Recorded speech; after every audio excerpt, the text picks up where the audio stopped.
Welcome to 105 MDRP, your soul sound of the frontier galaxy. My name is Eli. I'll be your storyteller, your curator, your navigator as we regale you in an Orbital Blues. And it is truly a special one for us here today at the Orbital, folks, as we ring in our final spooky days on the airways with a credit run for charity. And our little blues today is here to support the March of Dimes, where they set out to end preventable infant and maternal health risks and death, preterm birth, and close health equity gaps for all families. So it's simple. Your monetary donations to the links in the below go to support the cast and their blues across the frontier galaxy today. Here are some of the game incentives for donating. If you donate $10, folks will get to be able to roll at upper hand. $25 gives an automatic success to our players. $50 gift gives us a bane or a boon to the party, which for me, honestly, is one I am looking forward to the most to see. So I hope someone generously donates us to us here tonight. And guess what? For every $5 you donate here, you get a raffle ticket to win a 25 gift card to Talon and Claw, who do dice accessories like dice vaults and dice towers, or one of the 6 sets of dice from Dire Singer Dice, who make high quality artisan dice. So scratch our backs and you get an opportunity to scratch yours through stunning prizes.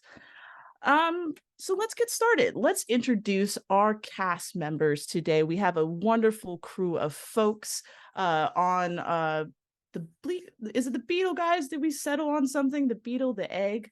One of those lovely names for a ship. Beetle Bongo Boys. Beetle Boggle Boys. I like that. Darcy, since you're the first one to pipe up, introduce yourself and your character, and we'll continue around the room. Well, hello, hi, my name is Darby, otherwise known as Chaotic Darby on the internet. I'm holding very still so everyone can see my little froggy self. I will be playing little guy. He's just a little guy. We use he, they pronouns, I use she, they pronouns. Yeah. Fantastic. Nicole, who are you? Who are you playing today?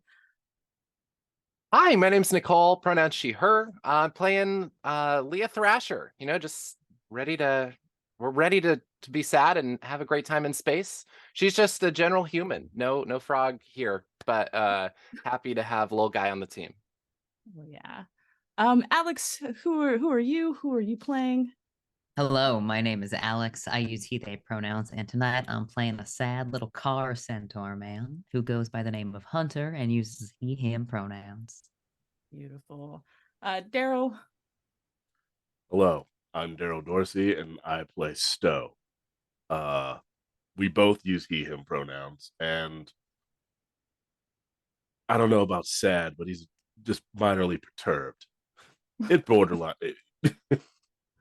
at all times. Amazing. And last but not least, Jess, who are you? Who are you playing? Hi friends, my name's Jess. My pronouns are they, them, theirs, and today I am playing Elizabeth Glizzy Lizzie Salgado, who is a champion hot dog eater. Lizzie uses he, they pronouns and is so fucking sad. So many blues. Amazing. That is our wonderful crew here today who are joining us along the way to raise some funds today for the March of Dimes. Is there anything else we need to talk about? Any other housekeeping things, Jess, that needs to go about before we start? We're here to have a good time and to raise some money for March of Dimes, y'all. Fantastic. But yes, with that, remember, links below in our chat will be for where you can donate $10, $25, $50 if you would like. That would be awesome. Those will help support our crew here today making their sad choices as we go about the frontier galaxy. So be sure to follow those links. You might even win a prize out of it. Let's know. And so if there is nothing else we need to talk about, let's get started. There's an unspoken rule in the Frontier Galaxy. Finders keepers, and the losers are crying. For the horizon is long and the pickings are far and few between, and we must be grateful for the drift blesses us with the carcasses to strip. And when you're 286 cycles deep in a 500 cycle scrap run with nothing much to show for, you're needing a miracle. Because DEL-PHI Deep Dives will get their return investments one way or another. But that's a problem for another moment. Right now, crew, Beetle, Bong boys, was that? I don't know. It is now. Beelbong boys. Beetlebong boys! You are in a situation, more of an impasse. Today, you found a hydraulic engine that could help you get one step closer to your quota. Unfortunately, so did the crew of the Rambler, a scab ship who'd rather take the engine and all you guys got for twice as much they'll make on the black market. You're held up behind some larger debris, hiding and waiting, maybe preparing to defend yourself. Who's to say? That's for you to decide. Stows, what are you doing as you guys are now sitting in this ship, waiting to make your next move? You can see, if you were to look out the window of any port, you can see that the Rambler is off in the distance, kind of circling around, waiting for you guys to pop up your little heads. What are you doing on the ship during this little time of waiting? Stows? Oh, my bad. I was writing down notes. Stowe is currently where he usually can be found because it's the one place that keeps him from popping off. He is in the kitchen, probably baking pies. It is very cathartic for him, and don't interrupt him while he's baking. Good. But he's the entire time just mumbling to himself, just over here hiding. Huh? Just let me on the ship. I could probably break a full skulls. That'd be the way to go. But no. Just bake.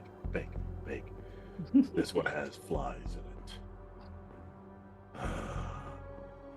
It breaks my heart to put flies in it. And I assume that flies in a pie is more for our Little guy. Mm-hmm. Little guy. What are you doing? You guys are holed off in a bit of debris. You're waiting to see if maybe the Rambler's gonna shuffle off. Maybe you're gonna have to make a break for it. What are you up to? I think little guy is on his little digital messaging device. He's checking in on contacts as he does, and just laying down. He's got his little astronaut helmet always on. It's pumping moisturized air into his little helmet so he stays nice and fresh looking with a little cowboy hat on. He's just texting different contacts everywhere, going like, so what are you up to? What's the goss? What's the tea? I totally am staying up to date. Yeah, I mean, as you're like sending those text messages, you realize that, like, you know, because you're out in a place known as the back pocket, which is like a deep void space in the back of Sulter System, you know that like it takes relay moments for messages to go back. So you're kind of just going through the long log of messages that have finally come into you from relay, and now you're just trying to just like tackle almost like tackling a type of paperwork, just sending those messages return back, and hopefully maybe in the next couple of days you'll see those messages return. Mm-hmm. Not the kind of logs I usually like to sit on, but you gotta make do. Yeah, you gotta make do when you're out so far away from most terminal stations. Leia, you're out here. You're on radio silence on this ship. What are you up to? At least keeping herself busy. Just probably going around, making sure systems are working, trying to keep busy, keep her mind off of whatever's about to happen. Very bored easily, so she's just I'm just going around and tighten things up, fixing door hinges that don't need to be fixed, all that kind of stuff.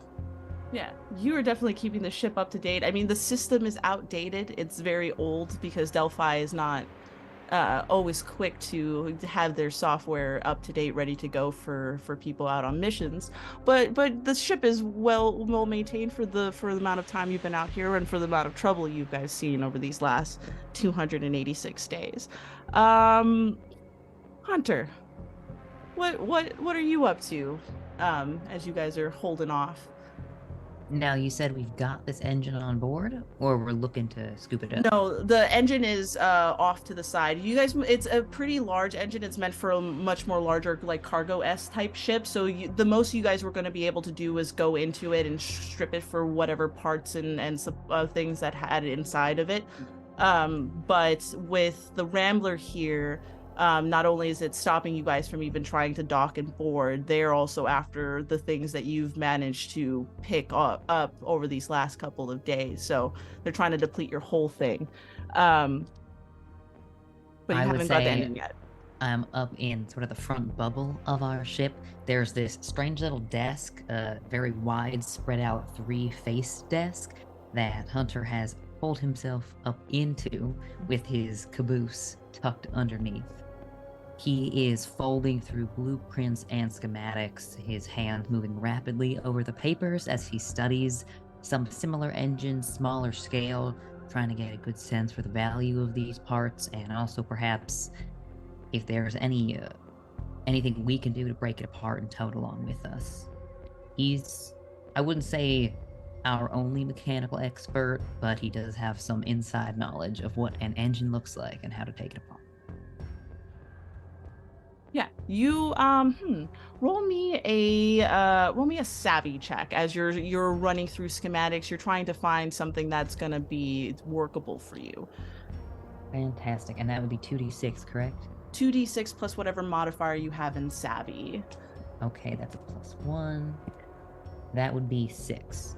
6. You could exert yourself if you would like. That would cost you some heart points, but it will allow you to re-roll any dice that you think would help you get over 8. If not, you can accept the roll as a fail. I think I'll re-roll this too, exert 1 heart. He does have some personal reasons to be interested in the acquisition of engine parts. Okay. And that would be a 6, so that takes me up to 6 plus 3 plus 1. 10.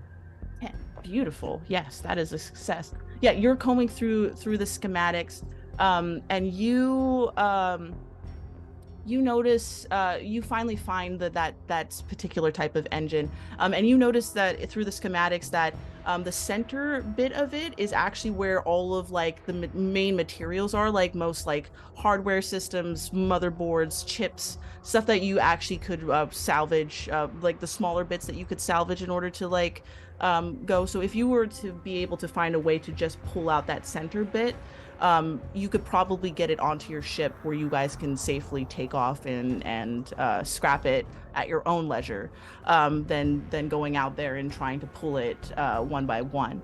Gonna crack you open and pull your heart out. Exactly.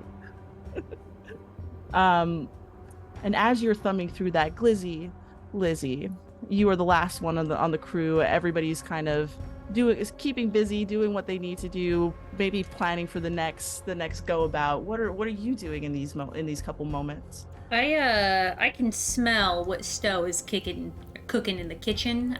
So you know that meme, I'm like reaching around the corner. I got my little lizard senses, can smell really well. And I'm just kind of, peeking around until I can see what he's making. All right. You in my kitchen? Am I in the kitchen? Are you in my kitchen right now? Yeah. I put 30 hot dogs in this tummy at a time. I'm hungry. I feel like this is a thing we go through all the time. If you're not cooking, don't come in the kitchen. You'll get it when it's finished. Yes, chef. What can I help Out. with? Nothing. Out, please. And I'm just gonna kind of go back and stand in the doorway. Waiting. He just kind of just picks up a butcher's knife for no reason and just puts it back down and then goes back to whisking something. So Hunter, you have figured out at least a schematic point in which you might be able to salvage this and kind of dine and dash, if you will, on some parts. You on your ship would have some like scrapper arms, which would probably be crafty enough for you guys to kind of wedge in and yank and pull, but it's going to be a very maneuverable feat to get both the ship in place, get that rip, get that out before the Rambler decides to jump on you guys. They just so you guys know that this ship is a little much bigger than your guys's. It's a little bit more I wouldn't say it's a little bit more sophisticated than your guys's. It's just a newer model per se. I wouldn't say that it's any better than your ship. You guys are definitely a faster mobility craft, but in terms of hardware, and you know that they have some firepower on their ship, that's usually what makes them the only thing that's threatening in these times. If they blow out an engine, you know that DEL-PHI will definitely charge you for those repairs. So what are we doing? What shall we do with this engine? How are we going about it? Hunter leans over to this button on the desk and presses it down. It makes a low sort of honk noise, and then begins to emit his voice through speakers across the ship. Think I've located our target. Not sure if we're gonna have an opening anytime soon, so might be worth making a run for it. After dinner, of course. We able to respond back? Yeah, you guys have comms communications in your ship, so unless you guys want to reconvene in a globalized place, you guys can do this over comms. I'll say most likely because he doesn't want to carry anything in his ear while he's cooking. He just has one on the wall. He has like a wall unit that he can just press. I'm finished. You can actually come in. And I want to say this, it's not just the kitchen, it also doubles as the mess room. Like, he fully doesn't allow people to be in there even sitting and waiting while he's cooking. As it's a safety measure for everyone else, and also it's his peaceful time. And if you all decide to come inside, there are I would say he's made something for each of you, and there is a title placard for each person in front of it. So Lizzie has, because I said he was making pies. So Lizzie has several type of meat pies, like steak pie. It broke his heart to make a hot dog one, but he did the best he could. In my hot dog, it's basically just a very large pig in a blanket, essentially. Very buttery, very smooth. Then the other ones are other savory types of pies. Lil guy, of course, has his fly pie. Oh god, and just an additional bowl full of whatever grubs he would want. Leah, I don't know why I feel like pecan pie is what I would make for Leah. I don't know why, but that's what my heart said to me was pecan pie. Incredible. And then Hunter, a part of me wanted to say a bowl of oats because centaur, but no, not really. We'll say he's just he knows what Hunter's favorite is, and he's made that for Just himself. a regular pie, maybe with a little bit of oil dressing. Yep, just some oil drizzled on, and it doesn't hurt his heart whatsoever. It's a family recipe. It was my grandmother's family oil. We've got some nice crude on there with a reduction.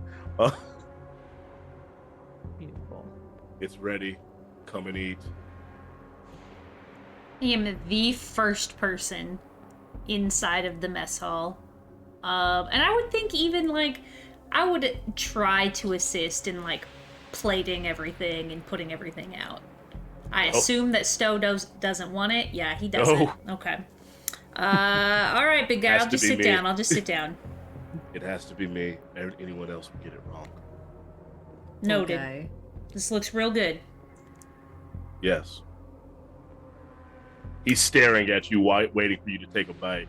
I think I look at all of my various meat pies, and then I see the pig in a blanket, and I tear up a little bit because that reminds me of Joey, my almost fiance who died eating a hot dog. Mm-hmm. Yeah. That was Daryl saying that. Take a blues, Glizzy Lizzie, because the taste of hot dogs will never be the same. So you guys are all together, enjoying your dinner of pies. What are we doing? Is this where we're gleaming on a plan of action? I think when Yeah. everyone Just eventually general gets chat. there, Just- when he Stowe and God damn it, Stowe when everyone gets there, he just finally goes, so why aren't we just trying to blow out one of their engines so we can get away, or even just full-blown spacing them? Well, that seems a little violent for what we usually do, right? It's been a long series of cycles. From what I can tell, they're trying to steal from us. All bets are off. What if we Snimmer made us, them man. like a peace offering, like I don't know, a peace pie? I'm not begging for them. I think that could totally work. I think it's not a piece of our homemade pie that they're after, but rather a piece of the credits we might be able to get for that chunk of Yeah, they're metal. looking for a slice of action, I think. Well, listen, we need that money real bad. And if we take them out, we can probably scrap their ship as well and add it to the pile. That's all. Look, I'm just trying to come up with solutions. All right. I'm good at two things, and you're eating one of them. And it's Maybe- delicious. Maybe we go for more of a subtle space sabotage. Mm. I could be on board with that. I mean, maybe I can blackmail them? With you know something about these ramblers, little guy? Do I know something about these ramblers? You know from the grapevine, little guy. Roll me a savvy check. Well, a fun little factoid. I get an auto success Oh, from a wonderful donation.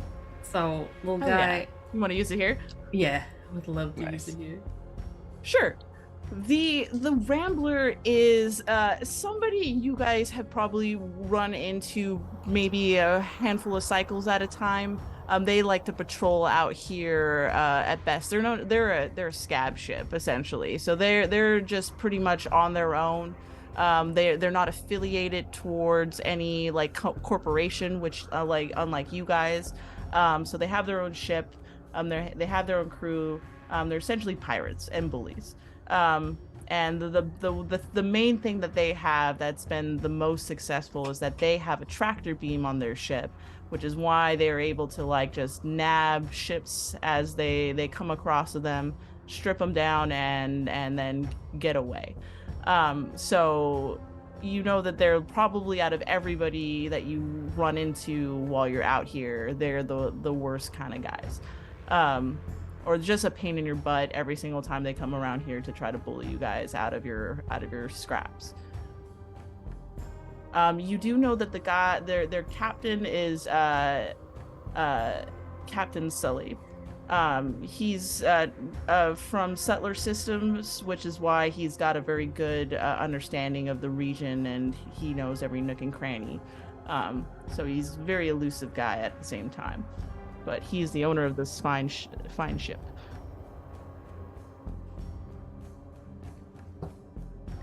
Well, Captain Sully, I think, has some sullying information on the on the galaxy web, perhaps, that we could utilize against him? Sully his reputation? I hear it. I'm all ears for this. What do we know? What can we do? What can we do? Well, I would say also, since you auto success, little guy, that one of the many things outside of credits that Sully likes is a good likes to trade things. If you have something worthwhile on something tradable, something fancy, something, food, booze, something that you can't really get out in the, out in the waste, in the back pockets like this. He's an avid drinker and an avid man of debauchery and gambling. Well, I know we said no to food. But he does like hard to get items that are hard to get out here, like say Stowe's really fancy alcohol that's definitely not underneath the sink, stowed behind the bleach. That we definitely don't poison. now. What if we kind of, go through and, distract him with like this offer of trade while another group of us goes to like start stripping stuff from the engine? Or the tractor beam, really. That's the real There we go. kicker. Yeah, I like the sound of that, Leah. Peace mission. Everyone loves a little guy. Is little guy green, like your hat would indicate? Yes, the little guy is green. I feel like there's an understanding between everyone that we call ourselves the Green Crew or the Green Squad or the Greenies, something like that. And I peek up and I say, Green Crew's on the talking. We can do it. We're gonna be great. Oh, certainly. I'm So still I stuck give- on people been touching my stuff in the kitchen. Wow, Sorry, I kind of blacked out there when someone said that. And you see, he's just like he just has a butcher knife in his hand, and then he puts it, and then he realizes he's holding it, and he puts it down. Or we use this liquor from my personal stores from my home planet instead. Ha ha ha ha ha! I was definitely not touching your things. Ha ha. Now that would be your Frog's legs are a delicacy in some places. your lost planet, All right. right? Extinct, one of those extinct bottles of alcohol. Yeah. No, they don't make this like they used to because they don't exist anymore. But that's besides the point. Certainly valuable. Certainly. I'm gonna go and put my hand on little guy's shoulder and give And him a then when he- little touch. Sure, and when he comes over, It's a little damp. that's when we just Poison him. Oh, kind of. We're talking about little guy right now. Oh, no. I We're said talking about Sully. we're gonna kill me. no. I said when Sully Yeah. Sully comes over. so you and That's I when here, we- we're on the same page. Yeah. We We'll make him croak. There's 0 ways. I'm sorry. There are 0 ways that he's going to stop at a fancy bottle when we've got that engine and any other things we've accomplished here. They're pirates. They're not going to settle for one thing. They're going to try and take it all. So Well, why we don't invite a crew of them over here. Send out one or two of us to sabotage their tractor beam. Then, when of course they're going back to their ship, let's assume they'd go for the engine anyway. Gives us just enough time to get away, as they realize their ship's like it. not quite up to snuff. Sure. And I'll be working on the main plan for when that inevitably blows up. And then I do the thing that I do. All you right. gotta think Yeah. positively. Yeah. You gotta hop to it. Stowe just gets this 1,000-yard stare when he just goes, yeah, the thing that I do. We're gonna buzz the Ramblers on a space radio. Oh. You're muted. Eli. You go up to the bridge and head out to reach out to the Rambler. Before we do that, Stoves, take a blues because violence is always on the mind. And little guy, you also take a blues because as it starts to settle in, you just offered one of the most valuable things that you still have. And if this doesn't go well, then you don't have it anymore, and that starts to worry you. And that's why we will be drinking it together. But Hunter, you radio into the Rambler. Anything particular you want to tell them as you're reaching out to them, or are you just hoping that they're gonna recall in response? Offering a peacetime beverage to share for Captain Sully, whose reputation precedes them. What kind of beverages? You just hear that over the radio, and it clicks off. Well, let's say this: it's not one you can get anywhere else these days. You know, that's not really gonna stop us from stealing all of your stuff once we're done having a drink. But I mean, I like civilized conversation every now and again. Maybe we can incentivize you to, well, let's have a conversation. How about that? All right, I can't say no to a drink. And then you hear a click off. And it doesn't take long before the Rambler starts to kind of, I assume you guys come out of your hiding spot so that you're in a more visible place for them. But it doesn't take long for you guys to find each other. As you guys kind of are able to kind of cross dock each other so you guys can be able to kind of jump across ships. But you guys are currently attached to each other as you guys, as Captain Sully, with probably two other people, roll up onto your vessel. Now, we wanted Little Guy and Glizzy to do the talking here and the drinking, and then we send maybe another cross crew to sneak onto their bridge and disable the tractor beam. Sure. That was just a suggestion. There would just happen to be no discussion afterwards. I think it's a great Who is greeting suggestion. the captain? Yeah. So who is greeting our captain as they're kind of walking in? Little Guy and maybe Hunter. Or I don't know, it depends. Little Guy Little for sure. Guy, take it away, please.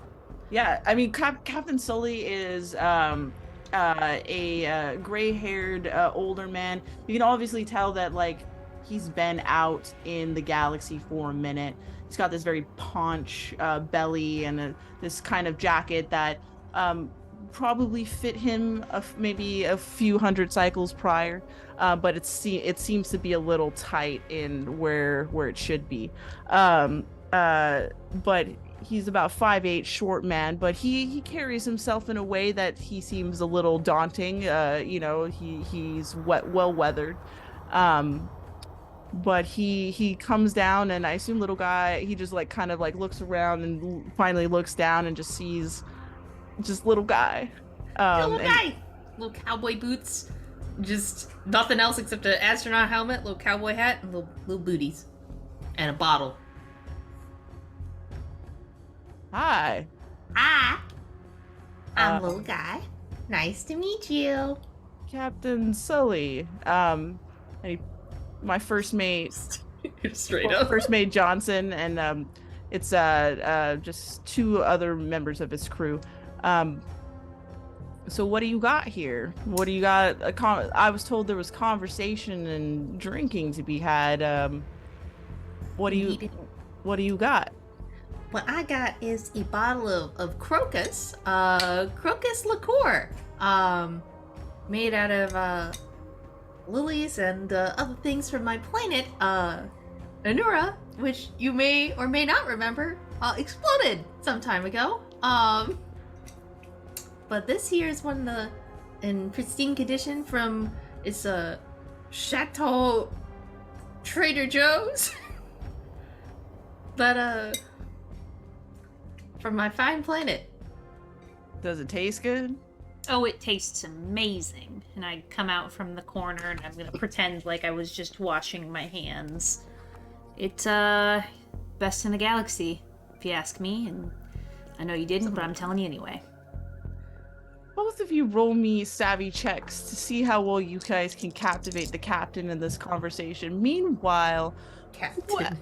who is going to sabotage the tractor beam? Is that Leia and Stows and Hunter? All three of you? I think Hunter will stay back on the ship. Let Leia and Stowe go ahead. Yeah. Okay. So So needs to go over there. So you both also roll me savvy checks to see how well you guys can stealth your way over to the ship, and then we'll get into some perception checks to see how well you guys can find your tractor beam. Lizzie and little guy, what were your savvy checks for your delightful conversation with the captain? 8. 8.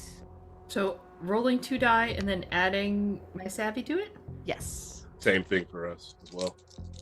What you got, little guy? That is a 13. Oh, hell yeah. Nice. I don't know what it is, little guy, Lizzie. You guys just, once you pour that Kokra liqueur into something about the wafting aroma from that just seems to be so captivating. And once Captain Sully kind of takes that first sip, he's just like, he like licks his lips a little slightly to get all the flavor up in there, but he just like has this real like smile to his face as he's never quite tasted this, and he's like, wow, that's amazing. Mm-hmm. What is that? It's a little bit of crocus flower, a little bit of lily, some minnows, a little bit of fly in there, all kinds of stuff. Very tasty.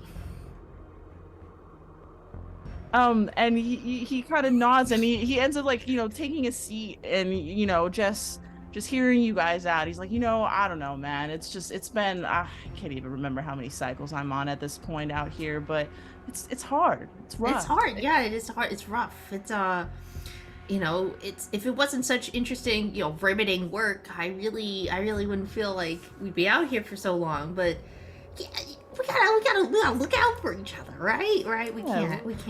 Look, I just have to provide for the crew. There's like 6 of them in there. There's mouths to feed and enough, and this my ship, piece of shit, and he's just going on with you guys talking about things, and just getting into it. He's taking as much liquor as you're offering him, and just thoroughly enjoying this. Hunter, is there anything specifically you're doing? Are you joining this conversation? Are you on like the bridge of the ship, like waiting to like get the word to like punch out of here? I think I'm at the ship controls, ready to take off when we need to be. Maybe also with that intercom, just kind of listening into the conversation.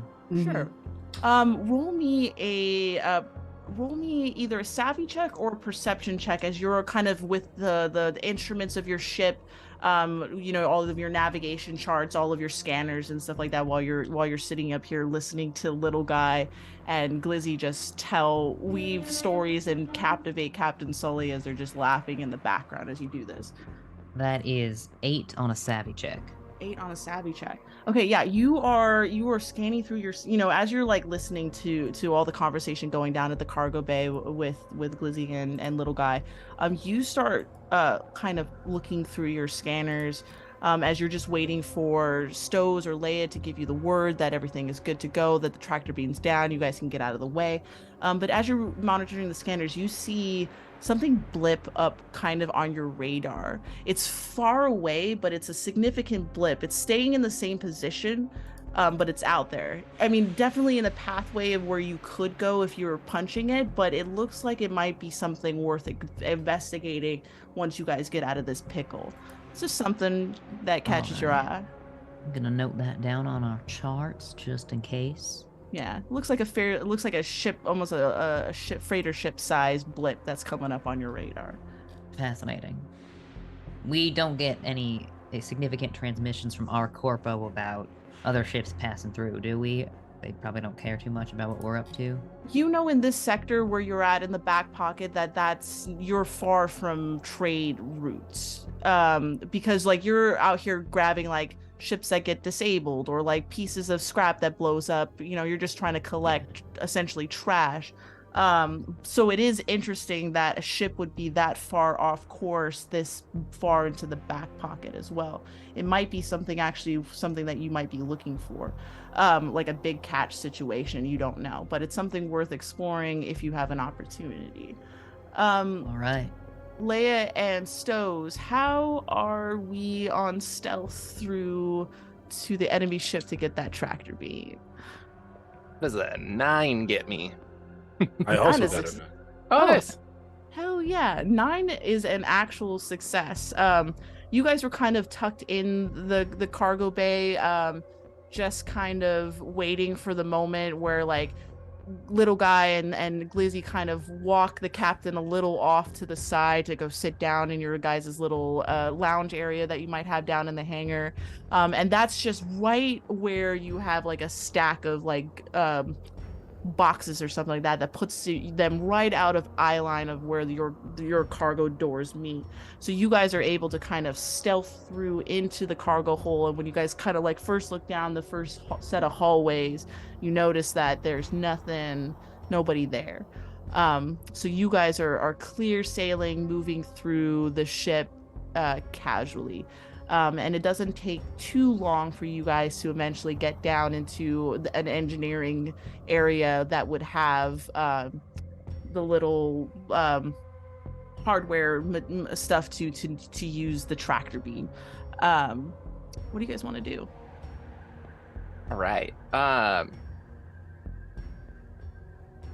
Guess we just destroy it.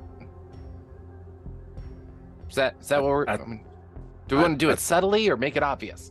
I thought you knew how to work this stuff. Oh, I mean, I can make sure it doesn't work. I just, want to know what route we're going. Are we like sending a message, or are we? We'll do it subtly for now. Okay. I know, weird coming from me, but it's not a person I have to knock out. Do it subtly for now. If we get caught, well, Fair enough. we'll come. Yeah, Okay. and Yeah, try to so- make it so they can't. Try to do it so that they can't work it after we leave. You got it. Okay, yeah. So Leah's gonna go over and try to open up some of the controls and like start trying to like really get deep in there to start disabling it in a hard to find spot. Am I able to assist in any way with this, or is it just purely Leah on her own? Yeah, you both can work together to try to navigate this.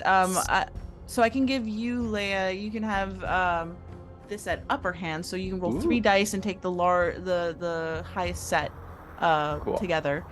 As you guys are trying to find the piece. Yeah, Stowe, just like lift that up a little bit so I can get further in there. He just kind of one-handed just lifts it up. Yeah, like Stows is able to kind of like get his hands in there where he can move a lot of like the hanging wires that are kind of in between in the station, and it's enough to pull aside where you can see the kind of like little core reactor bit in the middle of it. It's like this little tiny crystal essentially just kind of lodged in the middle. So you know that if you kind of dislodge that or offset it, it'll disable the tractor beam overall. It won't be able to fire. Nice. I got a 10. Just thankful for the upper hand because one of those is a 1. But 10 total on trying to get rid of that, remove that crystal, render it unusable right now. It takes a little bit of wiggling to kind of get it because it is one of the primary pieces, but you finally are able to dislodge it, and you're crafty enough to be able to have dislodged it in a way where it doesn't damage the crystal, so you're able to pull it out, all of it in its entirety. So now you have a tractor beam crystal in your Perfect. Roll me perception checks, you two, as you guys pluck this crystal out of your hands. Meanwhile, Glizzy and Little Guy, roll me another round of savvy checks to see how well you're continuing to keep on with our good captain and your liqueur. Which one applies to perception? Yeah. Perception is a 2d6 only with no modifier. Oh, okay. No modifier. Okay. No mods. Uh-oh. You can always exert yourselves. Orbit. I'm going to exert myself because legitimately I failed by 1. Okay, exert yourself. That burn. What does that burn? You burn 1 heart point per dice you want to re-roll. Okay, I'm just gonna burn 1, so I'm at 9. It's gonna be a painful exertion. I'm just gonna take my 4. Motherfucker, I wasted it. Same thing. 2 All right. ones in a row. Oh, Hold on, little guy, Glizzy. How are we keeping our captain's attention? I'm gonna burn a heart here, but to get that 1 to a different number. I rolled an 8 again. You got an Total. 8? Total 10. Total 10. Ooh. All right, I'm a cool. savage little guy. Very good. Orbit. That's good enough that they're not going to hear what happens next. We just gotta, Captain, no matter what happens As next, you- we gotta frog-give and frog-get. Take a blues because the puns hurt me. let Darby, flygons be almost flygons. Hurt you. Almost every time you're doing a pun, I have a dad joke counter, and it is being counted in the chat. So please feel free to count y'all's own jokes when you make them. Leia, as you pluck that crystal out, it's effortless. This was almost too easy. You guys literally walked on a ship. You were able to go find the item you were looking for, and you were able to just move some wires away and pluck the crystal out, no problem. That's until once you pull it out, you hear the clicking of a firearm, and as you turn around, somebody from the crew has their pistol pointed directly at you on a surprise. Is this what you're looking for? He's looking at you. That's our crystal. Who are you? I'm a repair tech sent in to make sure that tractor beams. I'm with the Intergalactic Health and Safety Occupational organization. We needed to make sure that this was up to code. A little savvy check. Good thing that I was muted because I definitely didn't say that I rush them. That's a 13. That's a 13. Amazing. It bewilders him enough where he starts to put the gun slowly down, but he's trying to piece the problem together, and it's all the way out here we're doing repairs. All the way out here we weren't set for repairs until the next couple days, and he's slowly putting the gun down. Anything you guys want to do as the gun starts to falter a little bit from that persuasion? I'm going to knock him out. Yeah, good. Leah's elbowing Stowe. Yeah, I was waiting for the gun to get lowered just slightly, and I'm going to knock him out. Roll me a melee attack roll. Let me look up my stuff for this because my gambit is martial. You're skilled in unarmed combat. When you attack unarmed, you do not roll against the odds to reflect a fighting style. Grant your unarmed attacks defensive, intimidating, or precise. Sure. And I believe. Oh, and sorry, one I'm more clicking. thing, right? Because of the knives to a cinematic gunfight, once per combat, a character using a melee weapon against an opponent armed with a gun can choose to make a roll with the upper hand, right? Yeah, we can apply that there. Cool. Nice. Heck yeah. Since you are using your fists on top of your martial arts, that should be no problem for you. Yeah, I'm not pulling the revolver yet. It's Say that- loud. Say It that is later. loud. That is it a loud weapon? So pull 2 together, and then 2 together to give me an 8 or above, and then whatever one you have left not remaining can be your damage total. My damage. Just making sure I don't add muscle to this, do I? Or is it just the 3 dice and discard the lowest? I got an 8. You got an total. 8, and how much damage? Just 1. Just 1 point of damage? No, Yeah. That's fine. That's fine. If I have to keep hitting him, I will. Yeah, Leia is like babbling, saying that with your, we're from the Federation, we're tech, and all of a sudden, as the guy kind of falters the gun a little bit, Stowe just comes in and clocks him like straight across the face, and it's enough to like spin him slightly in the boots as he kind of like falls to the ground a bit. It's not enough to like knock him completely out, but he was just twisted and bewildered by the sudden expectation of being smacked, which is enough time for you guys to do something now as this guy hits the deck and you, Leia, and Stowe look at each other. Oh, I fully kick him in the face when he's down on the ground. I'm knocking him out or I'm killing him. One or the two. I don't care which one. Roll me another hit. Leia, what do you want to do in this moment as Stowe goes in for another kick, but like this is, it's starting to make a little bit of noise. I know our time here is limited. I'm looking around the room, like, is there anything else here? Is this just tractor beam control, or like, can I destroy something else, or like turn off another system? You can do two choices. You can either just go straight into starting just to damage whatever's in this room at the same time, or you can give me a perception check to see if there's anything specifically you're looking for to destroy. Either way. Okay.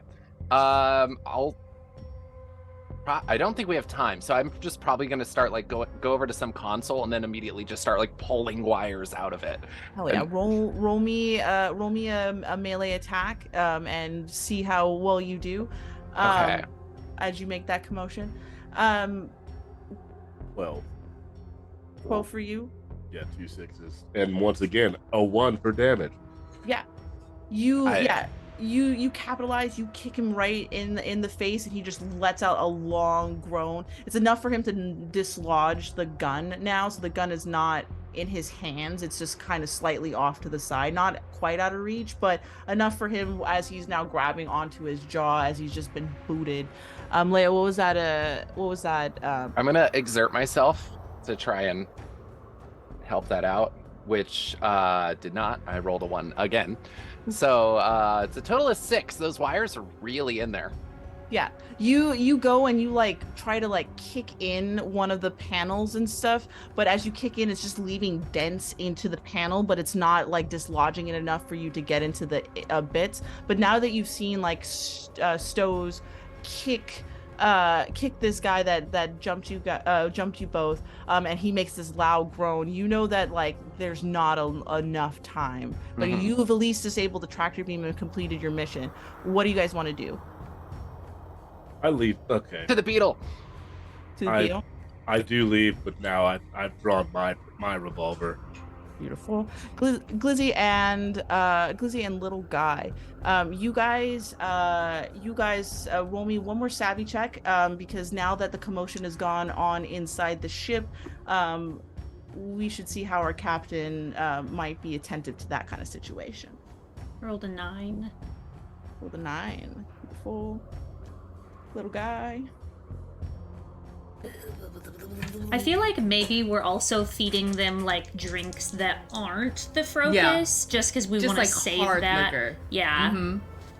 Maybe I have this other kind of booze. It's some really strong stuff that I got from this other system that I won in a gambling thing against this other guy that you might know, Johnny the McJonathers. I know that guy. He owes me money. That son of a bitch. Too. So I stole this from his liquor cabinet. Good for I you. feel like it's vindicating. You should have some of this. I think he owes you more. He only owes me a few credits, but I feel like he probably owes you a lot more than that. He owes me a lot. He owes me his life, honestly, to be honest, at this point. You should have this whole bottle. Well, what did you roll in your savvy? 8. 8? That's enough to succeed. Yeah, he's so enamored by you guys that he has not heard the bit of commotion that comes as you guys kind of are chatting. You see Leia and Stoke slowly kind of hobble out, disheveled a little bit, sweating but clambering out of the ship, and is now trying to get back to out of the hangar somewhere else out of the ship, as you guys are kind of like clocking, eyeing them, and like watching as this captain is going into this long-winded story about Just nodding, pouring more alcohol. I'll play you some of my traditional like music from my homeland real quick. Just blasting it while they're sneaking on, just so that they don't hear. Hunter, what are you doing now? You are looking through the comms and the cameras that you have on the ship, and you finally see Leia and Stows leave the ship and are making a beeline somewhere else within your ship. And it's just now Glizzy and little guy just still chatting up with the captain. But you know, as the longer they're chatting, the longer you're gonna find out how long till they find out the tractor beam is messed up. I'm going to lean over to my intercom once again and just honk my own horn very loudly into it, like a wah, wah, wah, over and over. What's that? Fire the that's- captain. Fire It's- the cabin. All boarders, please depart. Emergency Ooh, boy. repairs needed. It sounds like we have some troubles. I'm so sorry. Here, take this bottle. Also take this other bottle. This is just other stuff. I took it from Jonathan McJonathan's son, Jonathan Jr. Here, take this too. He's And just as bad as his father. he's just as bad, terrible, horrible, just pushing them out. Like, Well, he gathers all the bottles and he gets up to his door and he kind of turns around and he looks at you both, Glizzy and little guy, and he's like, you know, I was gonna rob you today. I really was gonna rob you today, but you know what? I was reminded about something that you don't get to see very often: hospitality. I've been out here for a long time, man. You know, and sometimes, you know, a little handshake, a little booze. It just means a lot. It just means a lot, you know, that maybe, you know, we can find some friendship here out in the back pocket, you know? yeah. I'm gonna Absolutely. I'm gonna remember this, you know? Yeah. You guys treated me nicely. There's no hard feelings. I know that we were trying to steal your stuff, but maybe next time we might be able to work towards some mutual agreements where we all can get a little paid. You know, we all do what we need to do. I just total forgiveness on this end. Yeah, Absolutely. Forget it. Mhm. You know, We speak for everyone on this ship. We are right as rain, and I'm gonna give him a really nice, like, loud clap handshake and just Put look my him little right in the hand on your- eye when I say that. You're shaking hands. Little guy just puts his hand up and just wraps it around your fist while you're shaking. I'm participating. well, we'll take our leave now. You all stay safe out there, and you know, maybe next time I can return the favor. Maybe I'll come up with some booze, and maybe we can have a good laugh. Yeah. Make sure you stay up to date on your you know, checks and stuff like that. You know. Yeah, we will. Yeah. Cabin fire is terrible. Yeah. Oh boy, the smoke's bad. You should get on out of I'm here. like running my exhaust pipe slams right out. next to the AC unit. And he's like, he does that thing where he's like, oh, yep, and he goes down to his ship, and it slides off, and it closes, and now it's just you and Glizzy. Take a blues. Lying is hard. It's hard. As the door closes, you kind of feel bad that you did this, because this Captain Sully actually, oddly enough, was a little cool. But now you're alone in your ship. You can't say that in the same sentence of, hey, I was gonna rob you today. Yeah. Little guy is gonna prep a message, an order of like liquor to make it out to the other pirate ship in like 2 months' time with like a sorry. No. No hard I feelings, think I'm gonna right? like put my hand on your hand and just be like, it's not worth it. That's just I gonna be a didn't kill it. reminder. If they're not dead by the end of the today, if we send something like that, they're gonna come back even harder. Ribbit. I am gunning our ship forward, arms extended, to pierce into the heart of this engine and rip it apart. Oh, excellent. Roll me a savvy check to see how well you can do that, so that you're not damaging both the materials or your ship. Alrighty. I was gonna say we had to get moving, but it looks like Hunter is already doing that. Okay, that is an 8. An 8. 4 Excellent. plus 3 plus 1. Beautiful.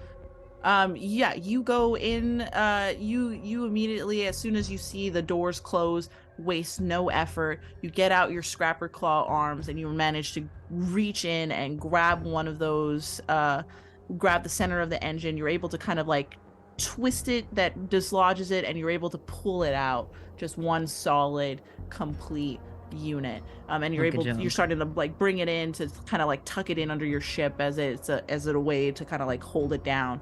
But you have what you were looking for. Are you just getting out of here? Immediately sets our sights on a distant star, points us in that direction. But there's something about ripping this engine apart that reminds Hunter of his brother and an injury he took, an engine failure that got Hunter locked up for a long time. So he just sets the engines to go forward, and then attention kind of drifts off to one of the stars and starts thinking about that. Yeah. Yeah, as you kind of like push forward, as you leave that hole behind, it does leave that sour taste in your mouth of a no good engine that doesn't work anymore, and the cost of not having one. You know, as a pilot, as somebody who drifts amongst the stars, no engine is kind of death out here, and it kind of gives you that same. So take a blues for that as you kind of see that. The direction, oddly enough, that where you're heading to that distant star is also along the way of that blip you caught earlier. As you push on, you all and the rest of the crew notice as Hunter kind of guns it. After you hear the arms kind of tuck themselves back in with your guys' engine reward, you guys gun it out of the way. And as you see the Rambler in the distance, it seems like it tries to move forward, but it doesn't seem to be able to operate and fire, because as they try to like loosen that tractor beam, it kind of bursts and explodes and causes a bit of issue. Not like a huge like big like catastrophic, but like almost like an engine fail situation kind of thing, where like a little bit of smoke starts to kind of dissipate out of places, as not having that crystal there overrided the system, and now it exploded. But you guys are able to kind of get away. You do hear, Hunter, there's like a blip on your comms from the Rambler. You can choose to answer it or not, but it was a radio relay in as you guys are driving away after that explosion. Yeah, I think he's gonna mute our side, just listening to whatever they're saying. Oh, it's just obscenities up and down, and he's just, like half drunken and is a bit slurred at, for the amount of alcohol he was taking with little guy and Glizzy there. But he's just calling you all no good, rotten. And if next time I see you, there'll be hell to pay. Stealing my tractor beam, punching my and then guy. hits the mute button. And then No there's more of that nonsense. And then there's silence as you guys kind of slowly push and drift Nicely towards. done, crew. Nicely done. Hey, Eli, I was wondering, do I take a blues for that guy? Because one of the things I take a blues for is when you leave someone cowering in fear. Oh, yeah.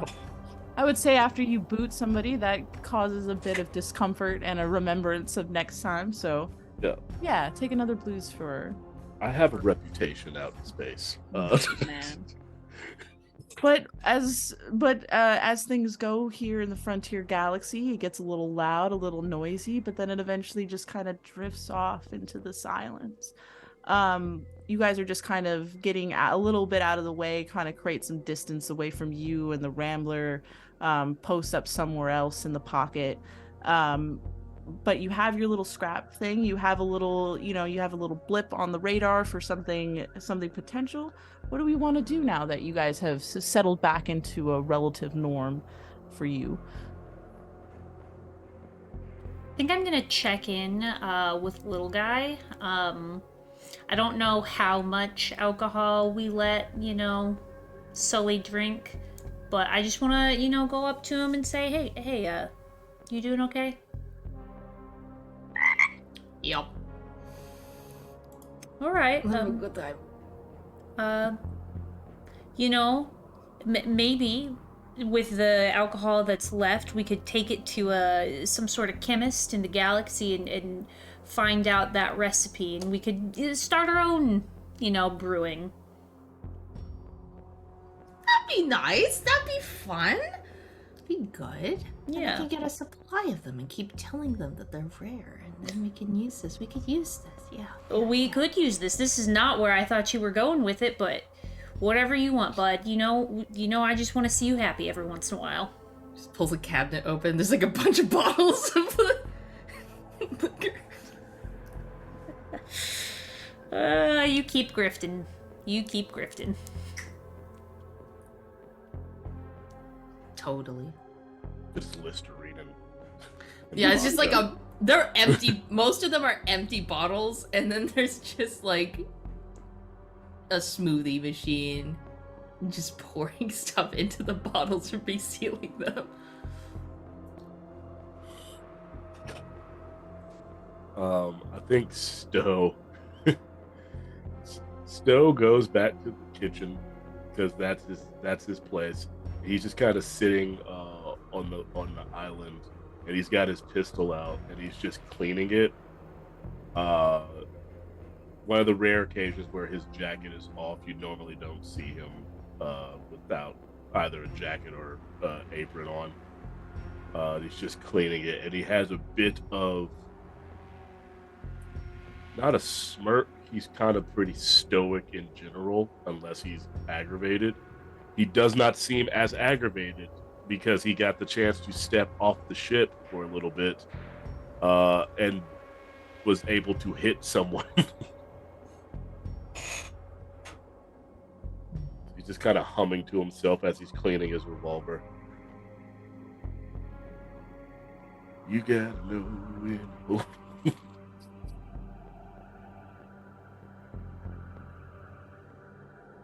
I think I'm gonna try and bring this this engine into our. Do we have a way to open up the ship and bring in cargo, or would we have to? Yeah. I think with the type of vehicle you have with the scrapper arms, it's able to kind of there's a lower part of the underside of your ship that opens up where you guys can kind of fold those arms in with what you're grabbing. So you're able to easily bring the materials inside. So now in your guys's hub, you have this fairly large engine center that is filled with a variety of wiring, chips, plate material, anything you guys can do. I think I'm gonna grab Leia to maybe help me take this thing apart, fall into a bit of a rhythm together. All right. Let's see what we ended up with. Yeah. Let's see what you guys got. 1 second.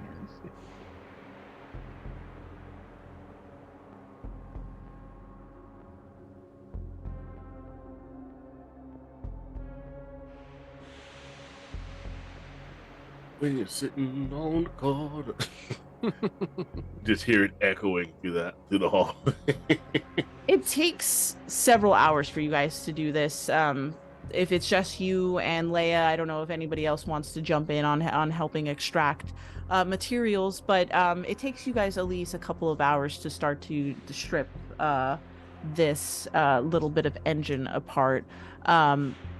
It is what you guys end up getting is about 20 feet of copper wiring, four main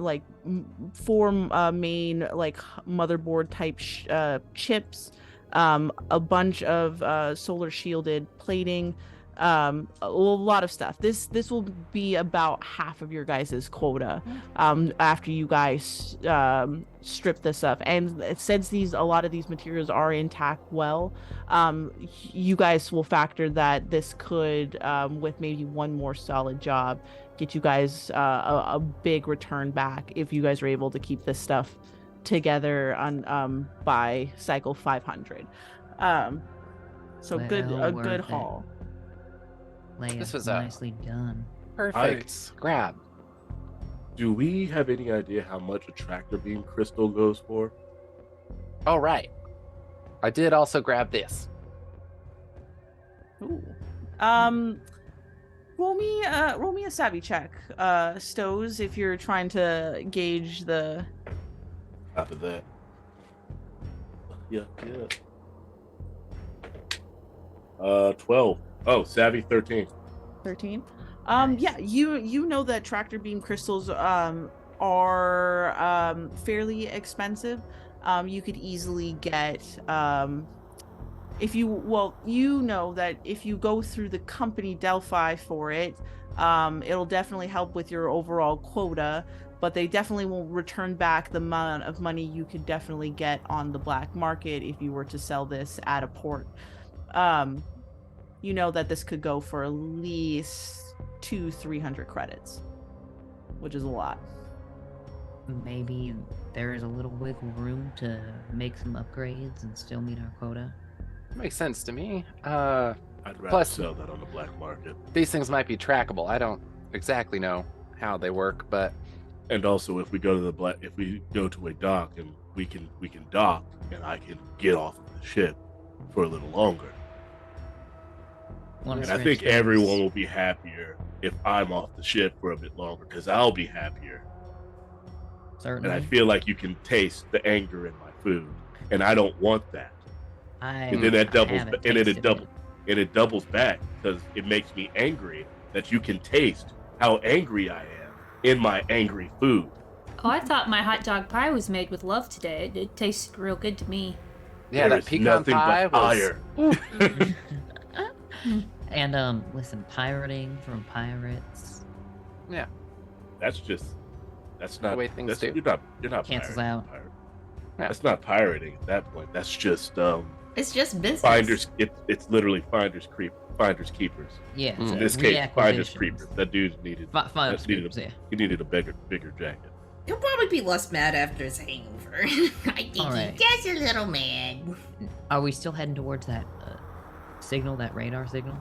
Yeah, as you guys are kind of like talking about that, and if you want to go start checking the radars, you do notice that you are still within the general area of where that blip is. I mean, I assume you guys are trying to head to some nearby terminal port or something like that to at least refuel or do anything, restock on Yeah. supplies, but it is definitely within the reach.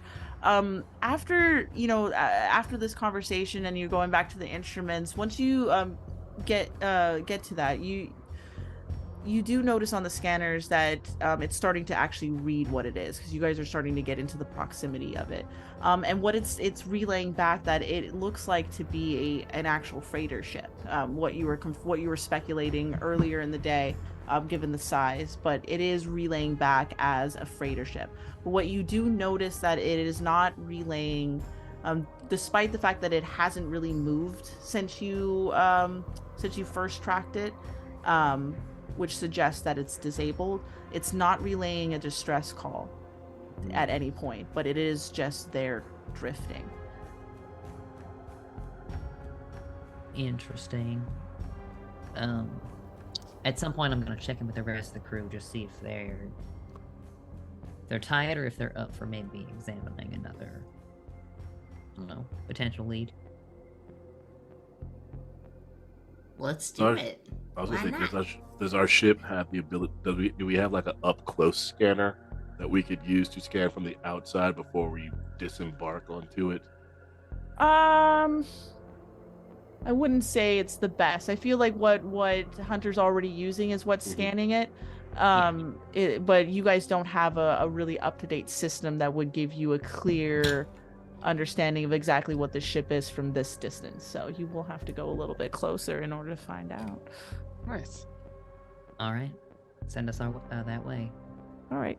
So you guys, seeing this call and getting the intrigue of the fact that this ship is not relaying any information, comms, or because I assume you guys also try to reach out and try to hail them and whatnot. Maybe this is simply a ship that's been disabled or some issue that can be solved.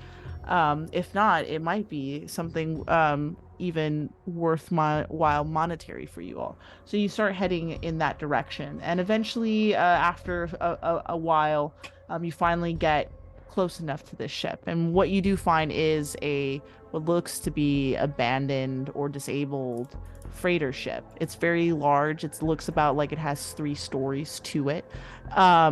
It, from your general look up to it, it doesn't look like it's received any outside damage. Like there's no loss of integrity to the hull.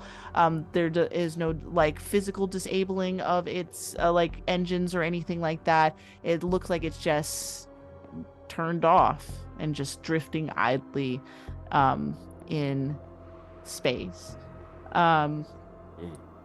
If you were to do just a general orbital scan of it, you will pull up. It's known as an SS class R503.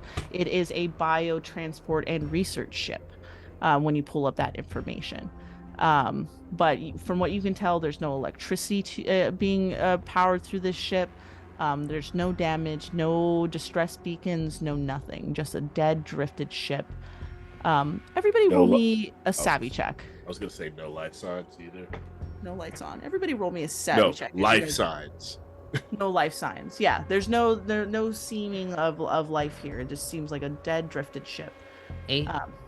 8. Roll the 6. 11. 6. 11. 11. 4.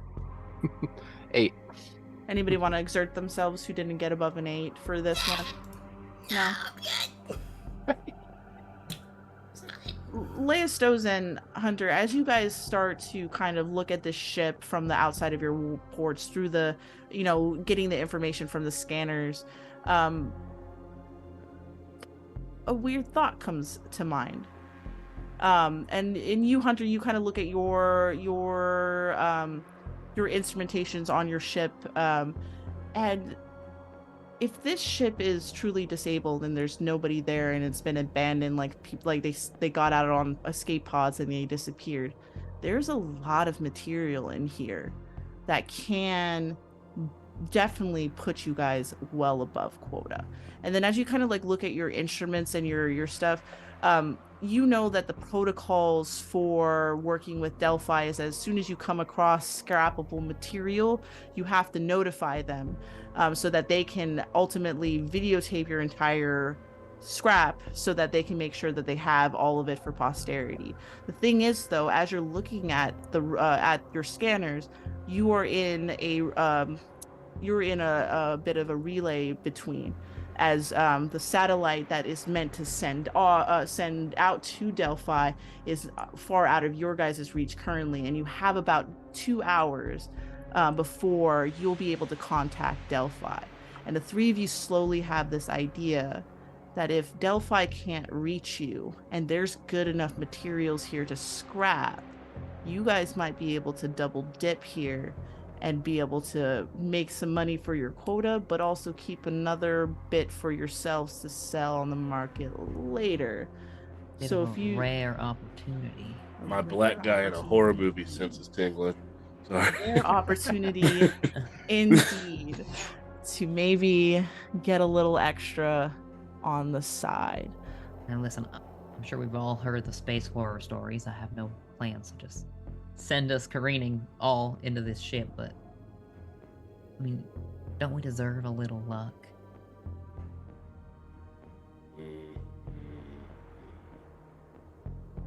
If this Last is happening, time I just rushed in, things didn't go so well. So I'm gonna let everyone else kind of weigh in here. If they want to, I'll be there for sure, but if this is happening via comms, and or if I am just already in this conversation, you will see me kind of lean forward and say, you know what, Hunter? We absolutely do deserve a little bit of luck. I'll say this. We take enough to make us full for DEL-PHI, and just a little bit extra for ourselves. Not too much that it takes too much time. Not too greedy, just a little bit of lucky. I mean, we An still emergency fund. we Who's still gonna have know? we still have the crystal to sell. Yeah. So you're we right. already have. We're already well on our way there. Who's gonna know? All right. Nobody's gonna know. Famous last words. They're not gonna know. How are they gonna know? How would they know? And as the five of you kind of stare out your window, looking at this ship and its potentials to bring you riches and a little extra on the side, this is a great time for us to take a little bit of a short break because it's about to be 6:30. So it's a good time to stretch, get ready to go, and see what this ship has to offer us. So I don't know how long, Jess. Couple 5 minutes or so. And 5 minutes or so. while you're waiting for us to get back, why don't you go to that handy dandy link that is pinned in our chat to check out our Tiltify. We have some really awesome prizes that you could give not only our players and GM, but some really amazing prizes that you could take home too. For every $5 you donate, you get entered into the drawing to win a $25 gift card to Talon and Claw. They make some really amazing dice vaults. Here is one that they've made. They also have dice towers, so many other TTRPG accessories. You also get entered into win one of 6 dice sets from Dirge Singer Dice. They are incredibly amazing and beautiful. So make sure you go and check out our Tiltify. With that being said, we will be back in 5 short minutes. Bye! Hello everybody and welcome back. We are so excited that you're here with us this evening as we raise funds for March of Dimes while playing Orbital Blues. What is March of Dimes, Jess, you may ask? Well, March of Dimes is a really cool organization that fights for the health of all moms, babies, and families across the nation. And they do this with programs, research, and so much more that is aimed on closing the health equity gap for all families, as well as ending preterm birth, infant, and maternal mortality. So if you go and click on the nifty little link that is pinned in our chat, you'll be taken to our Tiltify where you can donate to March of Dimes. All the money there goes straight to them. You can give some really cool incentives to our crew. I have it on good authority that we very may well need it. So if you could send us some Banes for a $50 donation, maybe some auto successes for a $25 donation, that'd be real cool. For every $5 you donate, you do get some entries into a raffle to win some really cool TTRPG accessories like dice and dice vaults from our friends at Dirge Singer Dice, as well as Talon and Claw. So with all that being said, support a really cool cause, continue hanging out in chat, and now I'm going to turn it over to Eli so they can tell us a little bit more about this game. Amazing. Well, we got up into a little bit when we first started our blues tonight. We are a group of DEL-PHI deep dive scrappers out in the back of the back pocket of the Sulter System on day 280 cycle out of 500 cycles. And today has been a day. You ran into a group of scabbers who wanted to take all of your current quota, as well as this hydraulics engine that you were hoping to scrap for your parts. With a little bit of booze, a little bit of revelry, and a deck to the face, you managed to steal their tractor beam and escape with the engine intact, and got out of there before the Rambler was the wiser. This led to you guys meeting about halfway of your overall quota that you'll need to be able to pay back DEL-PHI for all the debt you owe them before you can start making some actual money. But in the process of doing that, you have come across a ship that is both disabled, without any electricity or signs of distress. But it's there, drifting out in the void, and you realize that you have about 2 hours before you can even relay that this ship exists here, which means there's an opportunity to be had to maybe add a little extra credits to your overall score without DEL-PHI knowing the wiser. So you, my little crew of the Beetle Boys, dock up against this against the lower hangar of this 3-story bio and research ship, and you guys successfully dock there where you guys can exit your ship and into the lower hangar. And as you do that, again, lights are pitch out. There's no lights here, there's nothing going on, and it's eerily quiet here as you stand on the cargo bay. There doesn't seem to be a lot of stuff here. There's like crates and various stuff that you would expect to be for what looks to be a long voyage type of ship. You all in the Frontier Galaxy know that like research ships are not uncommon to just be constantly traversing through the stars. That's kind of how they do. They set them up to do a specific amount of cycle where they run their experiments, their labs and stuff like that, and they're kind of left to their own devices, and then they usually come back to port at some point. But for this one to be so far away off any type of route trails or any sort of thing like that is odd.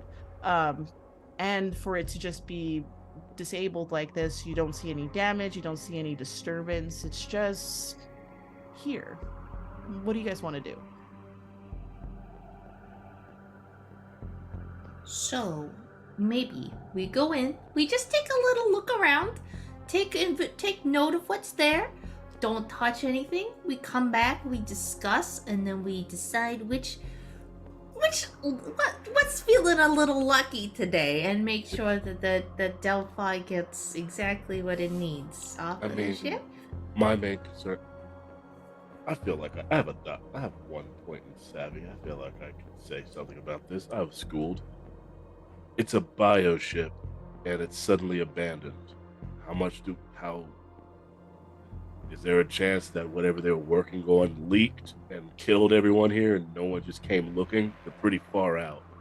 Oh, I thought bioship meant like they were carrying like the animals we'd eat, you know, like, and you were like, oh, we could like find some new food for me to cook. But bio research.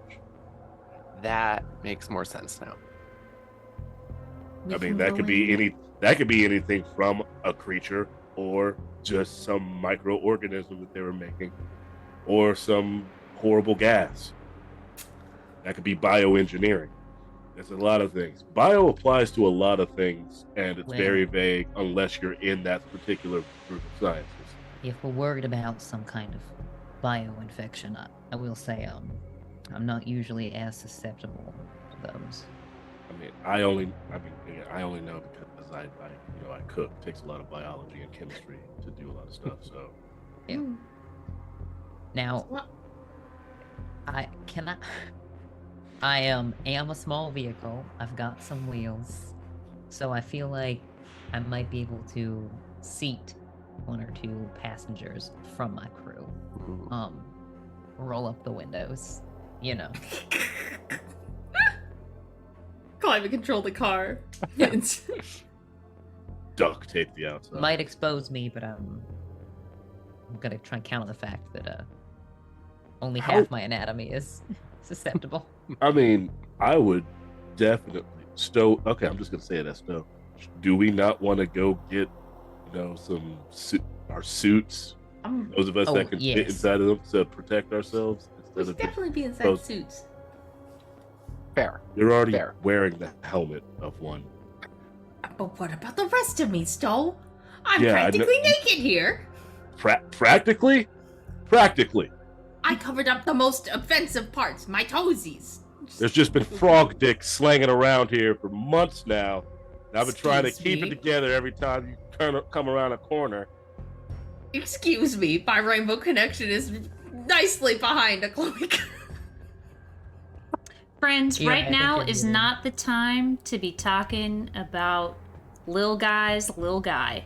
Okay? We have Coming some from salvaging. Lizzie, that is hilarious. There is money to be made. Money to be made, luck to be had. Yes, concern to give. But yes, before I do anything, I go and get one of our spacefaring suits. So I am not going on this ship just with a jacket on. Anybody else suit up? I will join. I would like It's a a good spaceship. idea.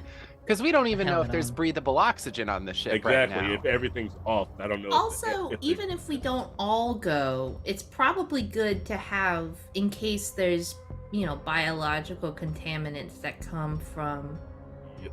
the ship That's onto safety. that we should all be dressed down in our suits just in case. I love a good safety. Safety is always key. Safety first. Space OSHA. Station. That's me. Shmosha. Yeah. I play a lot of Mass Effect. I know what I'm talking about. Yeah. So you guys easily enough suit up, helmet up. Just you have you're attached to oxygen tanks, and you are protected seemingly from any form of potential biological exposure. But again, you roll out into the hangar. Anybody who wants to ride with Hunter, they more than likely can. But what do we want to do? You guys know, like, just by basic ship knowledge, and if you're looking for power to restore power here, you would go to engineering. If you want to try to, you could probably get some more information about the ship if you head up to the bridge. This has 2 decks, so there's probably quarters. If you want to start investigating about what, who, where, or why.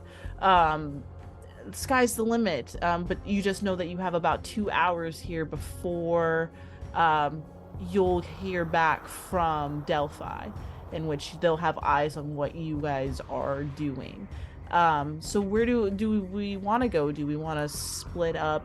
Do we want to how do we want to tackle this? It's such a very I think I large could ship. take little guy with me, in my sweet ride, and maybe knowing that Leia has a good sense for these mechanical things, I think maybe we're gonna kind of outline the ship, mark down anything that appears valuable, and then that'll allow our mechanic to strip down those parts as fast as possible. So Should we Yeah. have someone look at the logs? Maybe That's what I was maybe not start the power again, but then if we have Leia maybe look at the logs, you can get a feel for what you can strip down really quickly. Every ship has a also- manifest. Also, maybe what was the ship doing? Like, do we need these biosuits? And Lizzie and Stowe, I think you're probably our best bet for a front guard. Keep your eyes peeled. Weapons with you. Yeah. Gonna So- literally like open my eye with my finger and say my peepers are peeled. How do you do that with a space helmet on? Fuck you, Daryl. You just go like, Wow. I'm a lizard, You okay? pull your I arm grew out another of the arm. spacesuit Yeah, you and pull up your arm into out of the the helmet, so the arm flaps around. It's been so fun Like- playing with y'all. I gotta go. Thank you so much. life things have happened. It's like, Okay, so are we all going together Yeah. then? Okay, so we're heading up to engineering? Or are we heading up to the bridge for I launch? think I we start thought- I together thought and so. then we split up. I Okay. think some of us are looking through the actual cargo hold, and then Oh. another group is going one ahead. more That's what I thing. thought we were. Let's put the beetle in stealth mode, or like tuck it behind the ship, mm. or underneath in the orbital shadow, maybe, I just to thought make we were- sure. I thought we were docked so we could. Oh, are we docking stumble into the in. hangar? You're technically attached to the ship in the same way Yeah. that you guys were attached to the Rambler. tight, So tight. you have this one port that's sealed, but your ship is sealed up against the ship. Yeah, we Fantastic. got one way out, essentially. Thank you. One way in, one way out. Okay, so Um, who's going up to go look for logs, and who's going to start looking for materials to scrap? Hunter and little guy looking for materials. Okay, cool. Okay. Beautiful. And And I'll then head up with everyone else then, I guess, to the bridge to try and find out what's going on. beautiful. So the bridge is up on the highest of the upper deck, which is like the 3rd floor. So there is a little hangar elevator, enough for all of you guys to roll into, and you and little guy Hunter stop at the next floor, And as you open it up, it's pretty pitch dark in here. There's the occasional like security emergency light situation that's like just a bioluminescent tag that like your lights as you cross by it kind of like reflect off of it, so it kind of just gives some type of trails to somewhere. But other than that, it's just pretty much just multiple hallways of just darkness. But you get off and the doors slowly close as the rest of you slowly start to go up to the bridge. I'd put my headlights on. Beautiful. Yeah, your headlights are more than enough to like illuminate the whole hallway and give you about a few feet of distance ahead of you, as you Cool, and guys. little guy. Got a stylus and is like taking notes of things as we're seeing them, like just like 3 boxes over here, like these things look potential, blah blah blah. Roll me perception checks to see what you can find as you guys are rolling down this hallway, hopefully in the right direction towards engineering. Is this everyone or just that group? Just that group. Okay. You guys are still on the elevator heading up to the bridge. Do I have any wheel advantages here? Yeah, since you are using your headlights, I would say I'll give you that advantage on this one. Nice. How How we doing, little guy? I will Hey. spend a heart to roll that again. What am I adding to perception? Is it savvy? No, Just no flat. mod, no Just mod. roll. Just a flat. Oh, that's an 8 for Hunter. Okay. 9. 9 for little guy. Okay, cool. This little guy. I'm all It's not. eyes. It's not long with Hunter's illumination. It gives you kind of even like a lateral kind of illumination up to the ceiling, so you guys can kind of even look at the piping.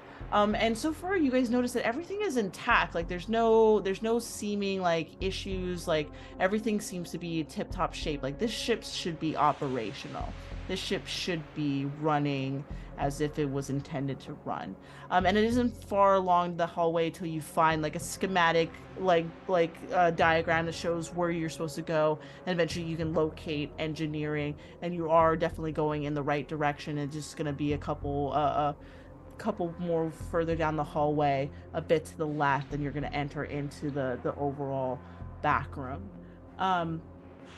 And you guys keep proceeding, I assume, down until you reach the end of the hallway, and you look left and right, and it's quiet. Yeah, like you should see people, you should see something. Like there's no indication that it's just like almost like a ghost town. Like every single person just vanished, but nothing seems to indicate any reason why they would have been gone. It's a little spooky. My gun is out.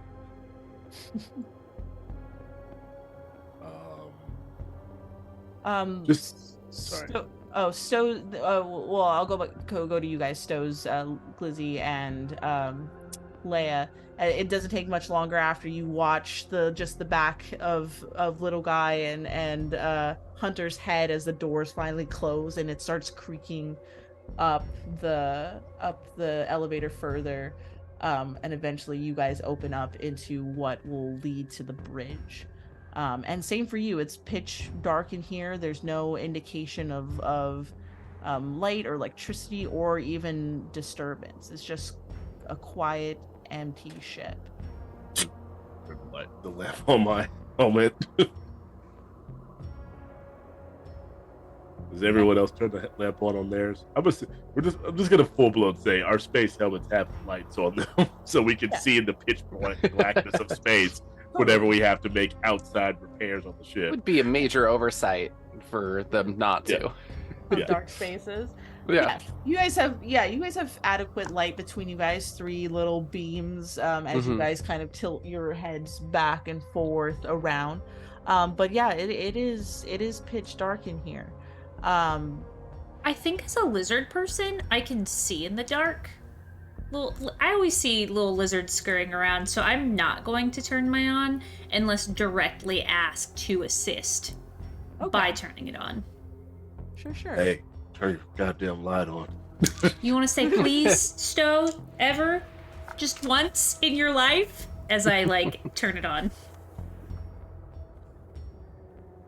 Over here, sit in the dark. Yeah, is there like some kind of main terminal or something? Paper logbook? Yeah, you guys take a few steps forward, and it eventually it's not far before you actually are on the bridge, where all of the navigation instruments, all of the helm, everything. The ship is big enough that it would have needed at least 4 or 5 people here at the helm to crew. So again, to not even see any disturbance or here, it's just an empty place, with empty chairs and instruments, but there's no electricity on here, so you'll need to find a way to power up what looks to be the navigation area of the bridge. You'll need to find a way to power up this in order to locate stuff. We should have gone to engineering first if we were going to look for clues on an electronic ship. You guys have comms on your suits. Yeah. Hunter? Hello? Coming through? I think we need some power to find anything out. All right. Do we know where the engineering is? I can go. Wait, no.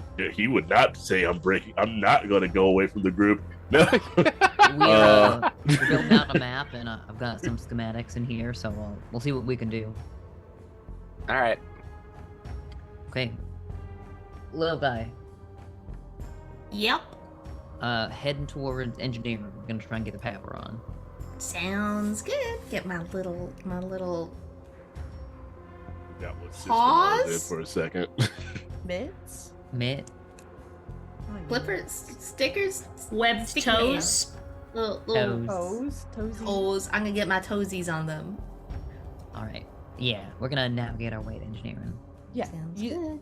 you were already on there, so once Stowe's kind of radios into you guys, or Leia and Stowe's radios into you guys, you're actually rolling into engineering, and Nice. you kind of look around, and yeah, you see the turbines of the engines, you see the series of panels that for turning on parts of the ship, and everything seems off and disabled, but again undisturbed. You guys can easily look through and see where would be areas for electricity or power. Roll me savvy checks to both of you to see if you guys could collectively sort out how to repair this ship. I'm gonna steal one of those auto successes. Oh, hell yeah. Good. Nice. I'll just roll. No. Like that, honestly. What's that, little guy? Little guy got a 5. Oof. Do you want to exert? I'll exert. Why not? Just reroll one of them.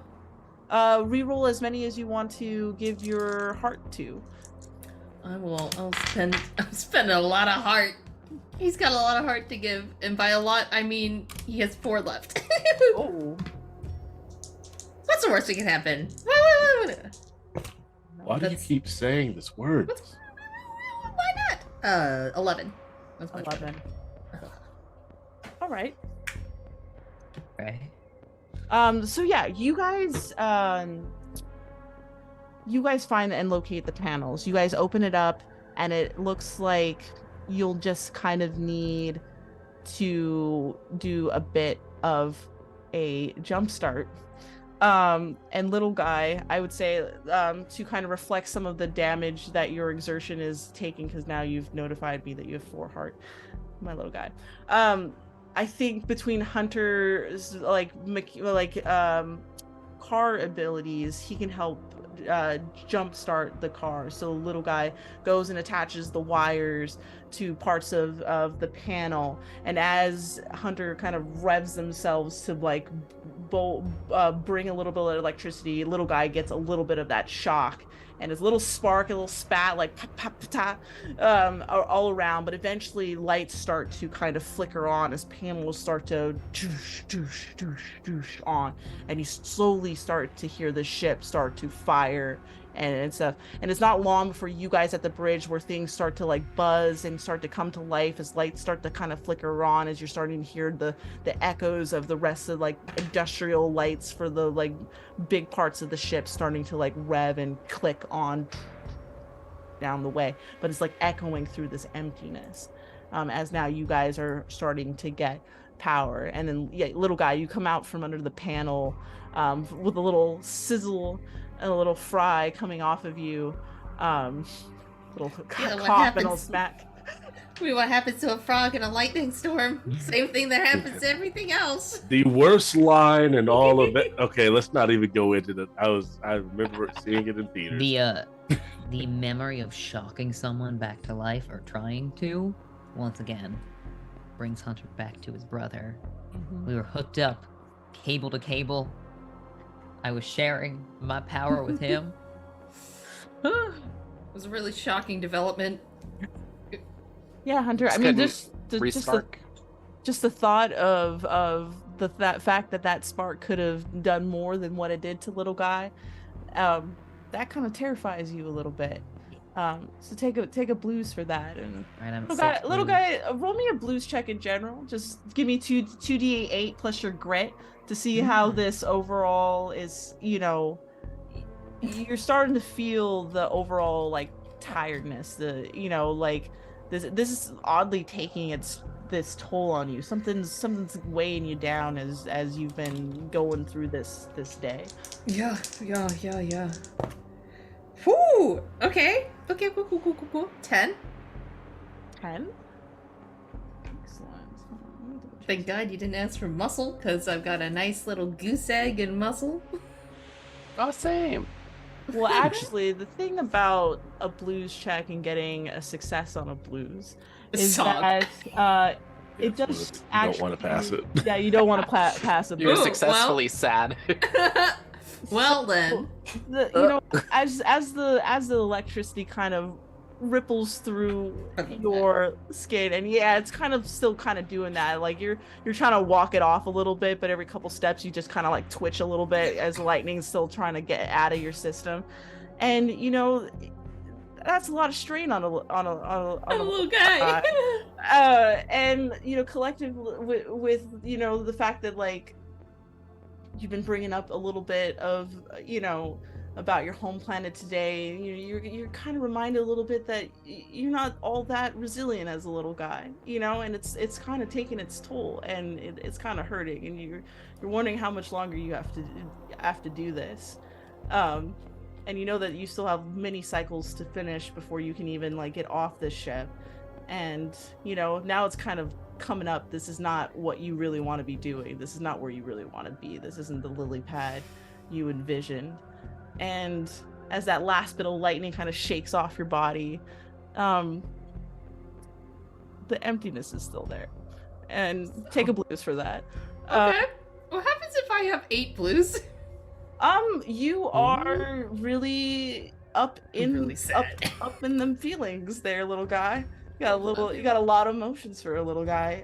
You are at a point where you can start trouble a brewing if you want to. That's up to you to mechanically select that. You can save that until some things thematically happen.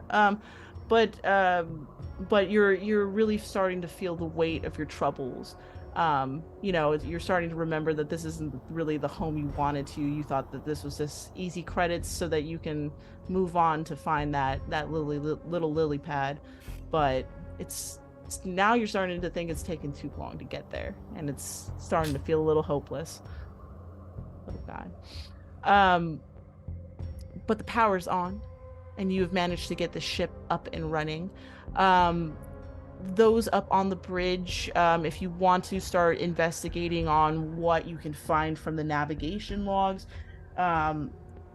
or anything else, you guys can all collectively roll savvy checks, and tell me what you're specifically looking for while you're up here on the bridge, and we can see what you all come up with as we go. I rolled an 11 on my savvy check. Nice. I was specifically looking for what they were researching on this vessel. Okay. I want to know whatever the hell, what bioengineering they were doing. If it's safe, if we're good, like why the ship is empty, and also why it's so far out here. Okay. He's got a lot of questions that he wants answered, so I'm gonna Sorry. put my 13 Sorry. into that as well, if you need to divvy them up. And I was As looking for. Yeah, as I was saying it, I was realizing I've asked you a lot of questions, and you said for one thing specifically. And what are you looking for, Leia? I was looking for a manifest, but with a 2 that becomes a 4, I don't think that's going to happen. Yeah, Leia, you start going into the overall manifest. What's on the ship? What is actually going? And you were able to find like mundane stuff, right? Because I'm gonna factor in the 2 high successes on this one with it. You're not able to find like specific details though. There's vague stuff about like how much rations there are on here, like basic medical supplies, basic like scientific instruments and basic stuff, but nothing like actually interesting, anything worthwhile, anything like that. You keep coming up and it just keeps bleeping like manifestation not found, item not found, but it's logged, but it's just not giving you the descriptions of it. Right. But in the meantime, as you're trying to like go through that, Stows and Glizzy are on a different computer, and Stows is able to kind of get past some of this encryption stuff, and he's able to finally like open up into some of the research folders that were kind of there. So while you're not able to get the full manifestation of what's on the logs, you are able to get to research that this ship was contracted from a third-party private entity to look into some research of some intergalactic material that was found on a most recent logging ship dated maybe about 700 cycles from now, from what you guys are experiencing today. So like almost a year, like 6 months to a year prior to this event, to your guys' arrival. The material was unknown. It was found in some scrap prior to that, and the whole purpose of this intended voyage for this research lab was to discover what it was and what it could do. And that's it. Does it state whether or not the material? I know it says unknown. Does it state, was it a mysterious metal, liquid, germs, what have you, anything of that nature, or just that it was a mysterious substance that was found? It was an organic base matter. It did not have it doesn't have a skeletal system, but it is organic, a base material that was found on some scraps from a different ship that was found in the similar sector. Yeah, you hear that music from Kill Bill just kind of start going off, and Darius, Stows. In his mind, he refers to himself by his first name. In his head, oh, mysterious. This part he says out loud. Unknown organic material research. And apparently the ship has just been drifting for the past 700 cycles. And no one's here. I'm saying this on open comms. Doesn't sit with me very well. Nope. I say we get this ship moving quickly. Little guy. Yes, go ahead. Sorry. Little guy and Hunter, as Stows is kind of relaying the stuff, is like, there's material matter, we gotta maybe consider going. You guys hear some echoing through the lower deck ahead of you guys outside of engineering, because you haven't had an opportunity to see the rest of the ship. When you did look at the schematic, you did note that down here was biostorage as well as the research labs down here near engineering. But that was far more towards the front of the ship, where you guys are in the back of the ship next to the thrusters. But you do hear this kind of echoing. You don't know if it's the clicking of like the ship coming back to life out of power or not, but it's just starting to feel eerie, and you get that little bit of ripple in the back of your neck. Is there anyone else in the lower decks right now? We're all up on the bridge. No.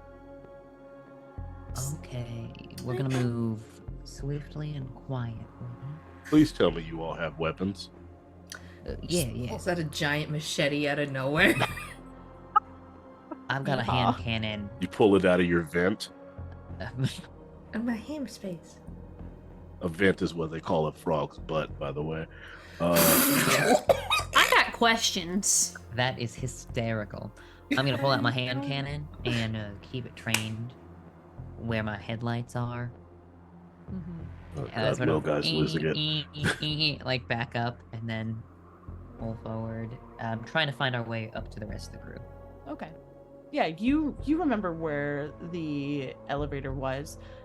It's just a couple turns back down, just the way you came, and with the lights on now, it seems almost easy for you as little guys on top of part of your car part, holding their little machete, looking around. As you are almost to the elevator, roll me both grit checks. I'm gonna take another auto success here. Take an auto. I just want to see how you feel. You're gonna take auto success as well? Are we okay if I take one of the auto successes here? I genuinely forgot we had them. Go ahead. Yep, alright, I'll also take an auto I success, think that please. leaves one left. Yeah, You'll be down to one. Yeah. As you guys are like kind of you press the elevator door, and you hear, the echoing of the elevator descending down as you're waiting for it to come back from the bridge all the way down. And as you're kind of just like nervously waiting, you're looking left to right down the hallways, keeping up, you're looking above, just making sure you're keeping all eyes around. You feel a little tingle in the back of your mind as you guys are kind of just staying alert, and you smell this weird sweet aroma in the air as you guys are kind of waiting, and it almost like you feel a little distracted for a moment, but you're able to kind of shake it off as that smell kind of like dissipates as you hear the loud of the elevator, and the door starts to creak open. And you kind of get that moment of clarity, but something felt a little odd for a moment as you guys kind of roll in and the doors close, and now you're quietly in the elevator as it's going up and up and up. On the bridge, can the computer keep track of all like heat signatures or life forms on board? Is there a way for the computer to do that? Because I feel like if you had a large crew, especially at the captain's, not the captain's quarters, but at the main bridge, you would want to be able to track where people are on the ship, just in case perhaps stowaways or something of that nature. Roll me a savvy check to see if you can see if that part of the bridge is active, or you can get into it. That's 12. 12. You're able to find something like that. It's attached to the cameras, so as you're like flipping through the cameras, it does have a heat-seeking-ish mode, so it's kind of as you're kind of thumbing through it, you're not really getting any heat signatures through the hallways. There's no bodies, there's none of that stuff. There's no matter. There's cold spots that when you kind of look, those look like freezers that are starting to like pop up from like from different bouts of storage or AC units that are now getting that are now back on, but nothing that signifies life here, at least through these cameras that you're looking at. So, You hear the doors open for Hunter and Little Guy as you all are now together. Little Guy's a little full of soot and a little, the hell happened to you? I got a little fried, but it's fine. It's fine. It's fine. It's not. You look like you got. Stay behind someone. Stay behind Lizzie. I'm fine. That was some pretty genuine compassion there, Stowe. Shut up, Captain. Star was a softie. It was Actually, a you know what? compliment, by the Do we way. split? Do we split shares if we get rid of one person? I'm kidding. You're actually the most hardcore badass person. I'm kidding. There you go. The Switch it joke. up a Yeah, bit. there we go. Come on. Switch it up a a bit. blues I for do think- threatening a little guy. I'm not a little guy. I'm just a little guy. Left little guy cowering in fear. Yeah. Uh-huh. Yeah. I don't discriminate. Honestly, I think that we should grab what we can of value and depart. on the way I'm back. definitely vote for getting off this bio bucket as fast as possible. Let's do this. Count me in. Right, you are, Leia. Okay, Uh, let's pry some panels and make our way out. Does anyone smell anything really weird at all? Through my spacesuit? Yeah. I mean, I don't think we cleaned these things in a while. I keep mine clean. My Military instincts have school. a bit of a, I don't know. Wait, I thought we shared these. I keep my own. I'd love for you to try and put on my suit back on the ship. I would love for you to try that. I've just got a top half, not a bottom half. I'm the only one in like full suit. Like, I definitely fits on have your one. foot. I Yeah. got one that I got back when I was in military school. So because there's no way Glizzy Lizzie's would fit me. Like, Glizzy Lizzie's has like a the tail. What do you 6'7" mean? I'm only 6'7". the 6'7" with a port for a tail to just whack around. Yeah. Versus like the 3-foot frog boy. Like, I thought we shared these. What? But they're where stretchy. are we going to grab and go? As that seems to be the general consensus. Grab what you can, get back to the ship as quickly as possible. Are we staying in the places we know? Are we going a little bit deeper into the two other decks that we haven't really gotten to? I personally refuse to go anywhere near the research deck. So Well, you'll have to cross the research deck on the way down. Ooh. Bummer. I mean, In in the the elevator. In the elevator. Yeah. yeah, in the elevator. Yeah. I think it's kind of like we leave a room. Let's send one person kind of ahead into the next room while the rest are in it. So like one behind, 3 gathering, 1 ahead. So we always have 2 lookouts back in front. all right. For no particular reason, I vote on being in the middle. Yeah. I'll take up the Stay rear. in the middle. You I'll guys take go. up the front. You guys go down 1 floor because the bridge is the only thing pretty much on this upper deck, and if you guys aren't going to touch anything here, you'll have to go down to the next available floor. So as you guys go down to the main deck, it kind of opens up a little bit more than the other floors that you've been on so far, mainly because this is what looks to be where a lot of the quarters are, as well as the crew dormitories and things like that. So there's a little bit more space, because as you first kind of get off that elevator, you immediately see what looks to be like a type of medical bay that's adjacent to like what would be like bathrooms and stuff, and then a hallway that looks like it leads to individual bunk rooms. And then behind you guys would be like the galley and where you could go for like any food supplies or stuff like that. So which direction do we heading? Further into the ship towards like the nose of the ship where all the crew quarters are? Are we looking to go to the back area towards where the galley is? Which direction are we Probably going to the grab stuff? That, I'm thinking, if only because quarters are not going to be as valuable, but anything engine-based or implements would be useful scrap. If this ship has a tractor beam of its own, we're definitely grabbing that crystal. That's a big haul in and of itself. That would be back down towards engineering, so you would have to go down one more floor. And I'm like, if you're Did they looking- tell it? Did you told us about the weird smell that you were smelling through your ears? Yeah, definitely. Yeah, that reminds me of a book I read where you tasted bitter almonds. No. Let's stay away from the gas leak death.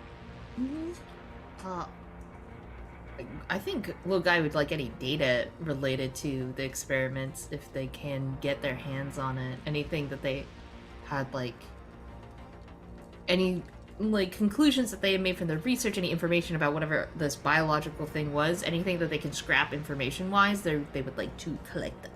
and If take you would like to collect research, you would have to go down one more floor to the research area. Ah, Yeah. The other group was able to, and probably shared with you whatever they were able to find up in the bridge, which was just the general information of like the purpose of the ship and what they were set out to do. But they don't have any of the conclusionary materials of what was being researched down there. That would be at the labs. Stows does need to go down to engineering to look for a tractor crystal, so you both could go down one more. I'll more? go with little guy. Okay, so Stows and Little Guy are heading down one more deck down there. The rest of you, Yeah. I think What are we- before what are they we doing? leave, I'm gonna put my hands up and say, whoa, whoa, whoa, whoa, whoa. Do we really want to split ways right now? I mean, I feel like we'll be a little quieter. Divide and conquer.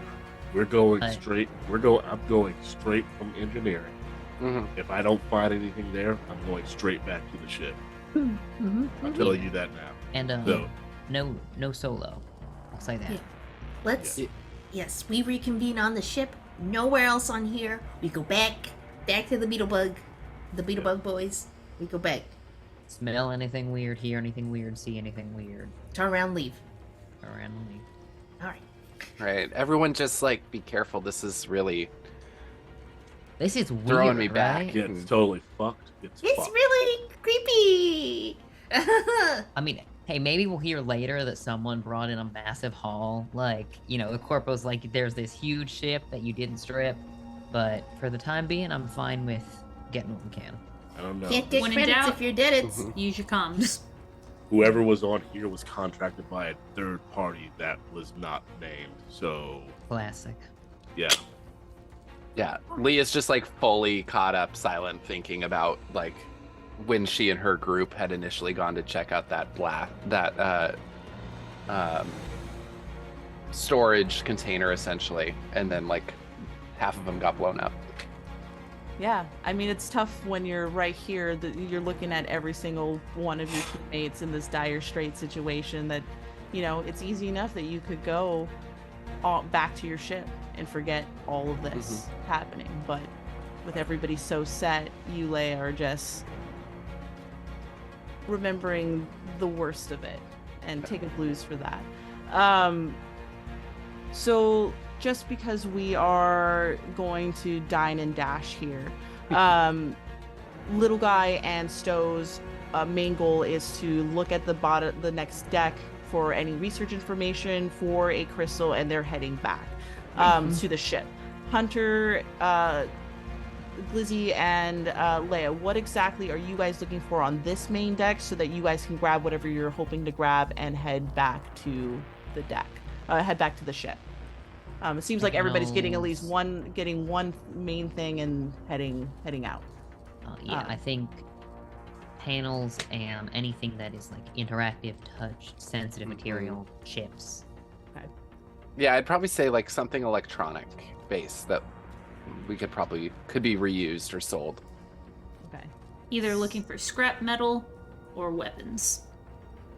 Okay. I will give you guys two choices. You guys can either run savvy checks to see what you guys can actually pull from the available panels and materials here, or you can roll me a perception check to see what is around you as you guys are looking for stuff. Now, may I pitch one more thing? I put some points into muscle because I think I've got a winch that I can use to just pull things off. Oh, okay. If you're focused on just getting panels and stuff like that and not worried about your general perception, then you can absolutely use a muscle check to try to pull a big thing off of the ship. Yeah. I'm on cruise control right now. I absolutely will be looking around though. Okay, so Leia is opting to look around versus looking for items. Glizzy, are you looking for items or are you looking for your general awareness? Items with my savvy. So okay, so everybody roll your rolls. And we'll get to little guy and Stows in a second. That was 6 plus my 2 muscle for 8. Beautiful. Perception doesn't add anything, right? No ads, no mods. So that's just a 6. Pretty average. Do you want to exert for it? Yeah, I'll exert for Okay. one of those, which is the exact same perception. Yeah. Oh, I rolled a Okay. 9. 9. All right. Hunter and Glizzy, easy enough for you guys. You find this really large, like radio-ish type of box, like a black box situation, Alex, which would be like with all the little intricate components and stuff like that, or even selling it as a whole item. Absolutely would be worthwhile for some extra side money. So you winch that, you rip it out. It takes other parts of it with it, so you can kind of scrap those pieces too. And you, Glizzy, are you predominantly looking for weapons, or are you looking for something fancy to take with you? Whatever jumps out at me first. Yeah, you kind of scan around and you find some interesting like scanners for like biometrics and stuff like that. Probably like high-tech instruments that you probably could sell somewhere that are just a little bit fancy and handheld, so you can put one in each hand and carry it with you. And as you guys are kind of focused on that, Leia kind of like was looking for some scraps, but nothing kind of really like caught your eye. So you decide to kind of like look around back down the hallway and everything around, and everything seems okay. Like you can't tell if the banging is from Hunter ripping out that stuff, or if it's just the general just the space and the creak of an old ship. But nothing while you're feeling heightened and like aware that there might be something here, you're not seeing the signs that it is, and everything seems okay. Little guy and Stows, you guys finally get down to the next floor, and you open back down to back down to that bay. And you know, little guy, since you've been down here, that if you go towards the nose of the ship, you're going to head towards research, which was where you heard those creaking noises. And then you know that the other opposite way is where you might be able to find the tractor beam crystal that Stows is looking for. So what are we doing here? Are we splitting up to go take care of our individual tasks and roll back? Are we doing tasks together? And which task do we want to do first? So you're trying to go to the research area. Uh-huh. Uh-huh. Yeah, that's the one place that I said I was definitely not going. I know, and you still came with me anyways. Do you still think you should go there? I have a question. Like, given the information that I found, do you think that it is a smart idea for you to go to the area? Did little guy relay the fact that they heard noises coming from that area? Noises and smells. So you're Okay. trying to go to the place with the mysterious noises on the dead ship that we just turned on. You're trying to go to where the noises came from. In your mind, that's the smart idea. Like that's the smart play for little guy. Let's put it this way. This ship, Mhm. someone put a lot of money into this ship. A lot of credits went into Okay. building this ship. There's a lot of information that someone put, a lot of work someone put in to try and figure out what this thing was. All right. Okay. This information may be worth quite a few credits. Is to the it right worth person. your life? That's why I have you. So. we Oh, don't honey, die? baby, sweetie child. Everyone sees you as a cute little guy. You're going to be the first one to die if you do this. I'm going to get the tractor beam crystal. Hopefully you make the smart move and follow me. And I go to the opposite direction of the research room. And as Stowe's kind of walks away, little guy, you see an opportunity to get something a little bit more than just what physical, tangible little scraps could.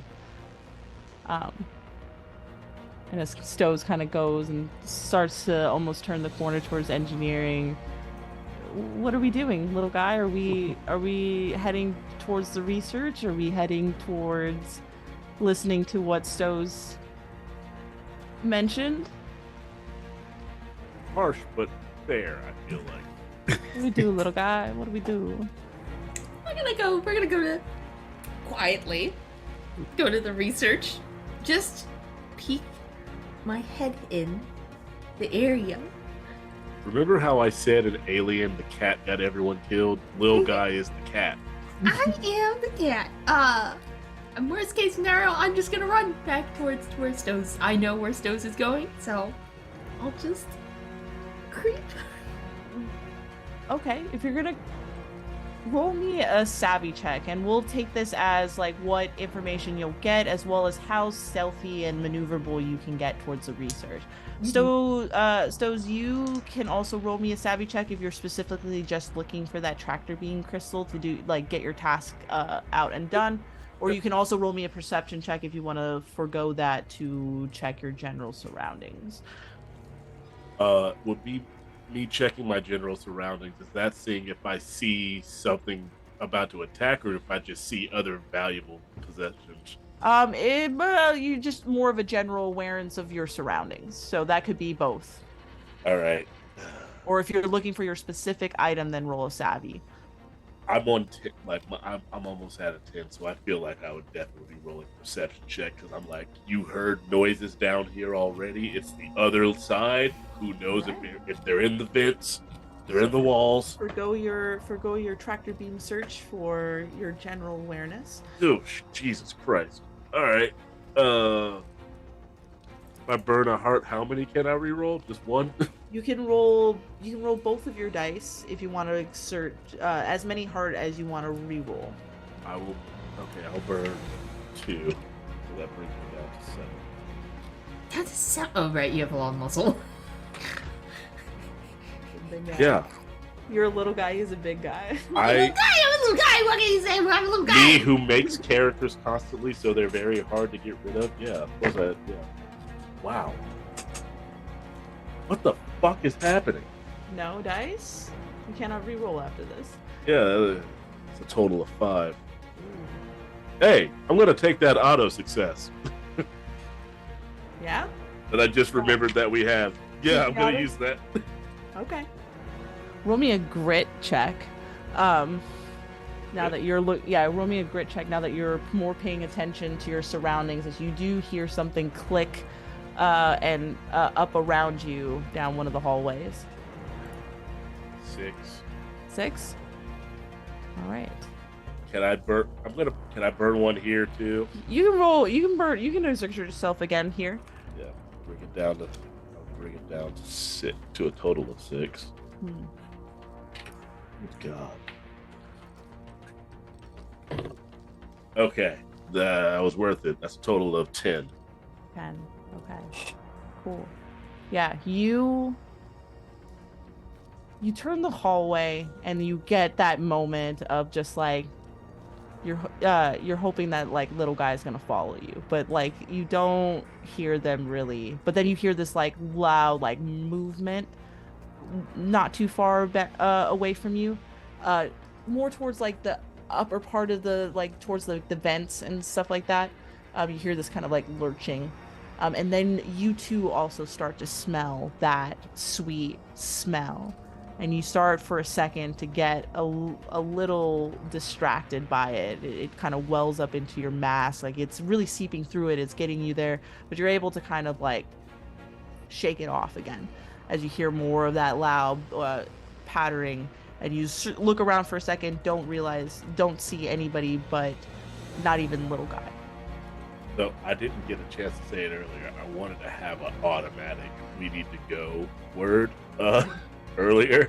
Yeah. I really wanted it to be squirrely. That's the ditch it and run. Make like a squirrel and make like a tree and leaf. So can we say that that's just our outward in general, since we've been together for like such a long time? Yeah, I mean, you hit the is that what you're Yeah. you're I hit the as soon as I hear loud noise above me and the smell literally like it felt like it tried to stun me. Basically, it felt like it just tried to lull me into a false sense of just, hey, stand here. I smell that, I hear combined with the noises, and I just go on the comms and I say squirrely, and I start booking it back. Is that what everybody else does, with the exception of little guy? Because we'll resolve our savvy roll before we do that. Yeah. I think so. I'm again happy to be the wheels for anyone if they want to hop in. I'll just take off through the corridors. Yeah, Lizzie, Leia, you're with Hunter heading immediately back to the ship after that's called. Beautiful. We'll get back to you guys in just a moment. Little guy, what was your savvy roll check as you decide to not listen to Stowe's and forge your own path to the research lab? 11. 11. Leia, are you raising your hand? Yeah, sorry. Did we know that little guy has split up, or we're No, Okay, at this cool. Just current at this current motion, like all you've heard was the squirrely, and as far as you knew, these two were going together. So I would assume the assumption is that little guy is with Stowe's at this very moment. But you rolled an 11, little guy. Okay, yeah.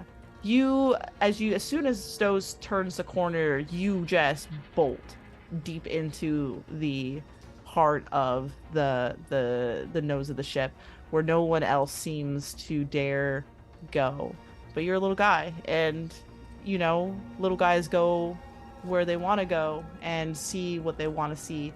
And by the time you cross, as you're like sprinting through the hallway, you notice that there's like these little, just several like rooms and chambers as you're walking down this hallway, where you would like cryo store stuff. You've been in ships before that had these kind of biological storage. They're usually, you can see that they have tubes and venting, and even if you were to like put your hand up on it, you'll start to feel it being cold as it, or hot, depending on the type of storage that is needed for the material. But you continue and press on, and eventually you get to like this giant lab area. And again, like, actually, when you actually enter this door, you've walked through so far, and you've noticed that everything seems to be like undisturbed at all, like no page unturned, just a ghost ship. But that's not the case when you get here to the research lab. When you get here to the research lab, that's where you actually see a bit of destruction and debris, as cabinets seem to be thrown over, materials seem to be thrown about, and what looks to be like a hole in the upper vent area. Eventually, as you kind of scan and look around, taking the time that you're taking, looking through some of the paperwork and stuff, you start to see what kind of was mentioned by Stowe's and the others up at the bridge, that there is a material, a type of matter, creature that was a matter that was kind of being researched here. And looking through some of that stuff, what has been noted is that this material seems to be able to stretch and expand itself. The larger it started to go as researchers started to feed it, it started to express some forms of psionic effects to it, and it seems to have like a lot of influence over it as the matter tries to grow and grow. But that's about as much as you can gather by like through the sloughs. You see a little like photo that was kind of taken of it. It looks like just a little blob. Nothing serious, nothing scary, nothing unusual, but it's got this like iridescence to it, as it kind of just sits in a little glass case. But that's as far as you can gather in the moment before you start hearing Stowe's mention Squirrely. You roll me a grit check as you're in here, getting that as Stowe's is over the comms as you're hearing that. Squirrely, and then specifically here, little guy, move your little ass. My little honey. Is there any Get of this that that's hip like moving. Amphibia, move my ass. Okay. 8. 8? Okay. That's enough. You hear some movement above you, like through the piping, through this whatnot, and it seems to go towards that hole that I had mentioned in the corner area that like was ripped apart essentially. And you start to smell that sweet smell, and you again feel that need to be lulled, that need to be like distracted, the need to like, you know, forget what you were doing in that moment. But you kind of shake it off again, and as you're kind of like staring out into that hole, all of a sudden you see something like reach underneath the lip of where the hole is, and you see this like squishy little tendril. What are you doing, little guy? I'm running. I'm grabbing whatever papers are in my hands. I'm running. All right, roll me a savvy check. The rest of you, the Hunter, Glizzy, Lizzie, and Leia, you guys are coming down the elevator. Are you guys bypassing the floor that you know that Stowe's and Little Guy are on and going immediately to the ship, or are you guys stopping on this floor to make sure that your friends get on with you and you all go together? Like, look between Leia and Glizzy. Now, we were told to go immediately to the ship. Do we want to I mean- just check in real quick? Got comms for a reason. Yeah.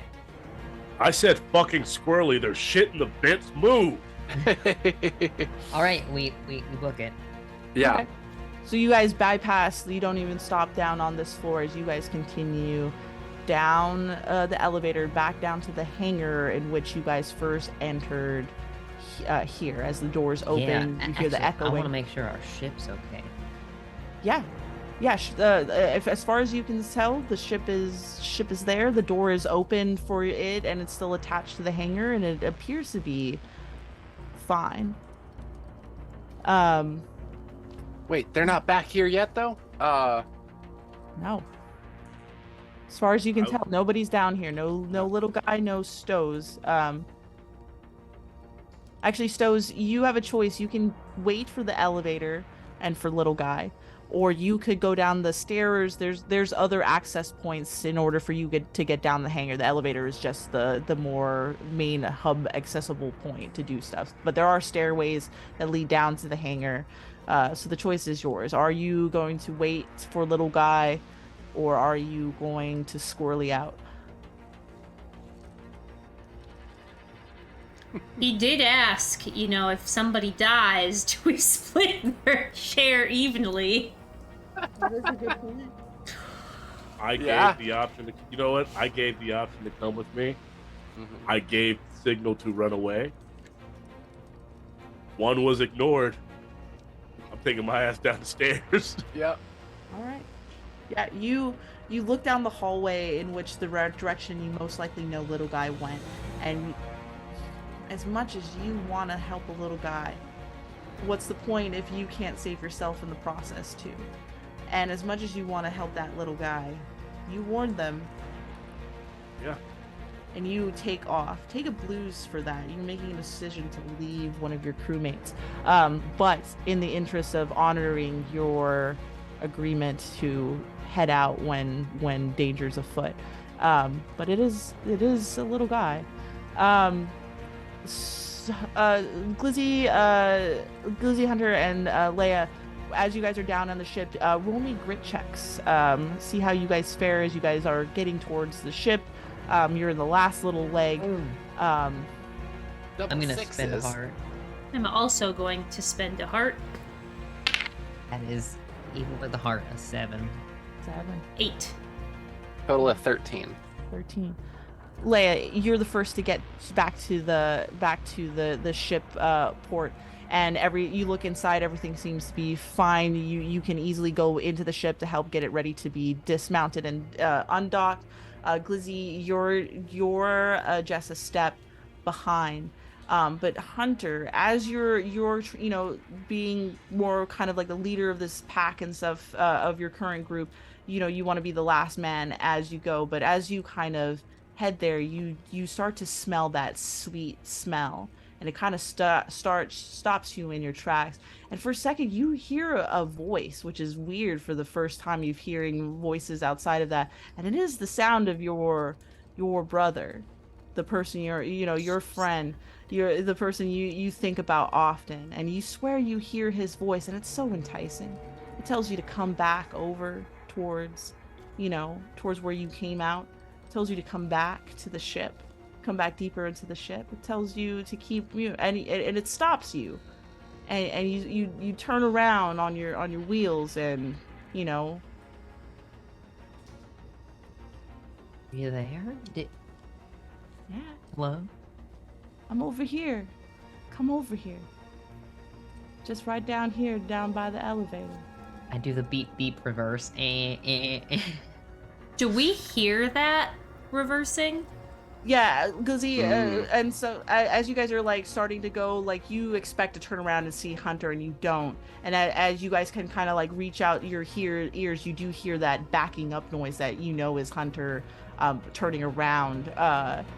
And not heading towards the ship like they're supposed to. Hunter, what you doing?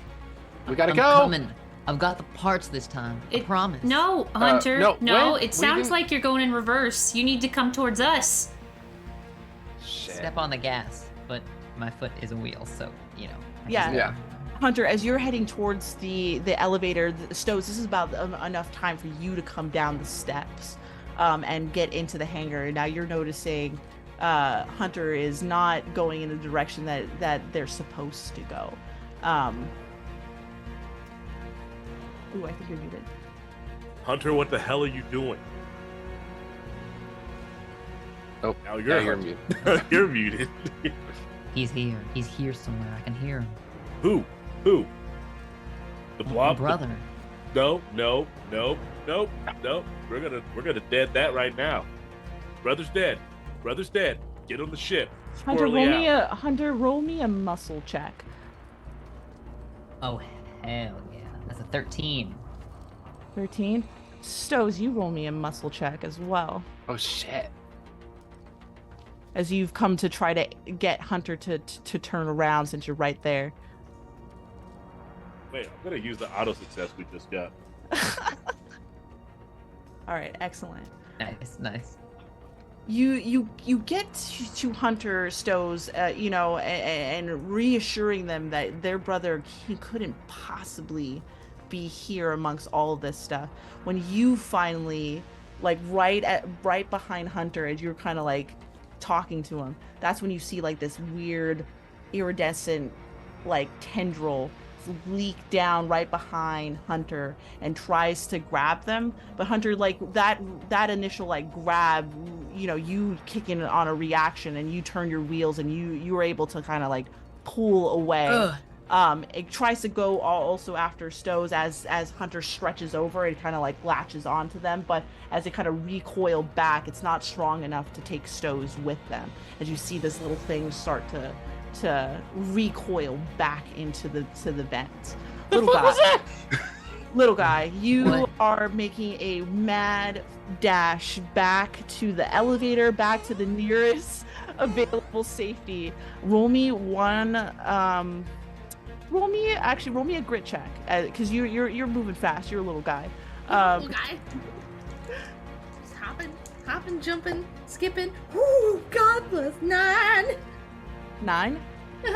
Yeah. Keep moving. You hear the squishing, the lurching, this thing just falling right behind you, and you don't even dare to look back. You just know that it's there, and then a moment again, you just get that burst of that sweet smell that almost seems to slow you down a little bit as you're enticing, but you're like, no, it's not real, it's not what you let me ask you this: are you heading for the elevator, or are you heading for a stairwell that will lead you down to are you going to the thing you know, or you're hoping to find an elevator that you can go, or you find a stairwell that you can go down versus getting into an elevator?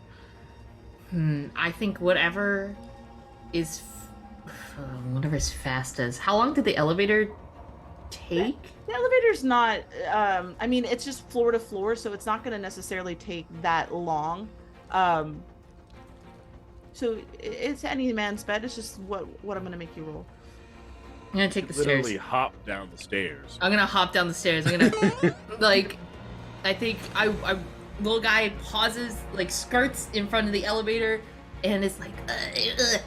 But if it's traveling through the vents, what is an elevator but one big vent with no exits for one little guy? All right. Roll. Okay, you have two choices on this. You can either do a savvy check where you can kind of slip and slide down the stair rail in order to get down, or you can do a muscle check, or I mean a grit check, to see if you can just jump from one story to another story and hope that you can land more securely. Let's do savvy. I'm a savvy little guy. Savvy little guy, let's go. Savvy it out. Yeah. Okay. 7. 7. No exerting of your heart. Anything else you want to do? Perhaps the last auto success that was Oh, donated. is there one more by auto success? Anon? Yeah, I'll use that auto success. Plus auto. Okay. Yeah, you're running down the hallway, little guy. You hear that that squishing, that lurching, that coming right behind you, and you like skid into the stairwell. And you try to close the door behind you just to see if that's enough to like get them to pass by, but as it quiets down for a second, all of a sudden you hear it slam up against the door, and it pushes you because you're just a little guy, but you manage to get it back.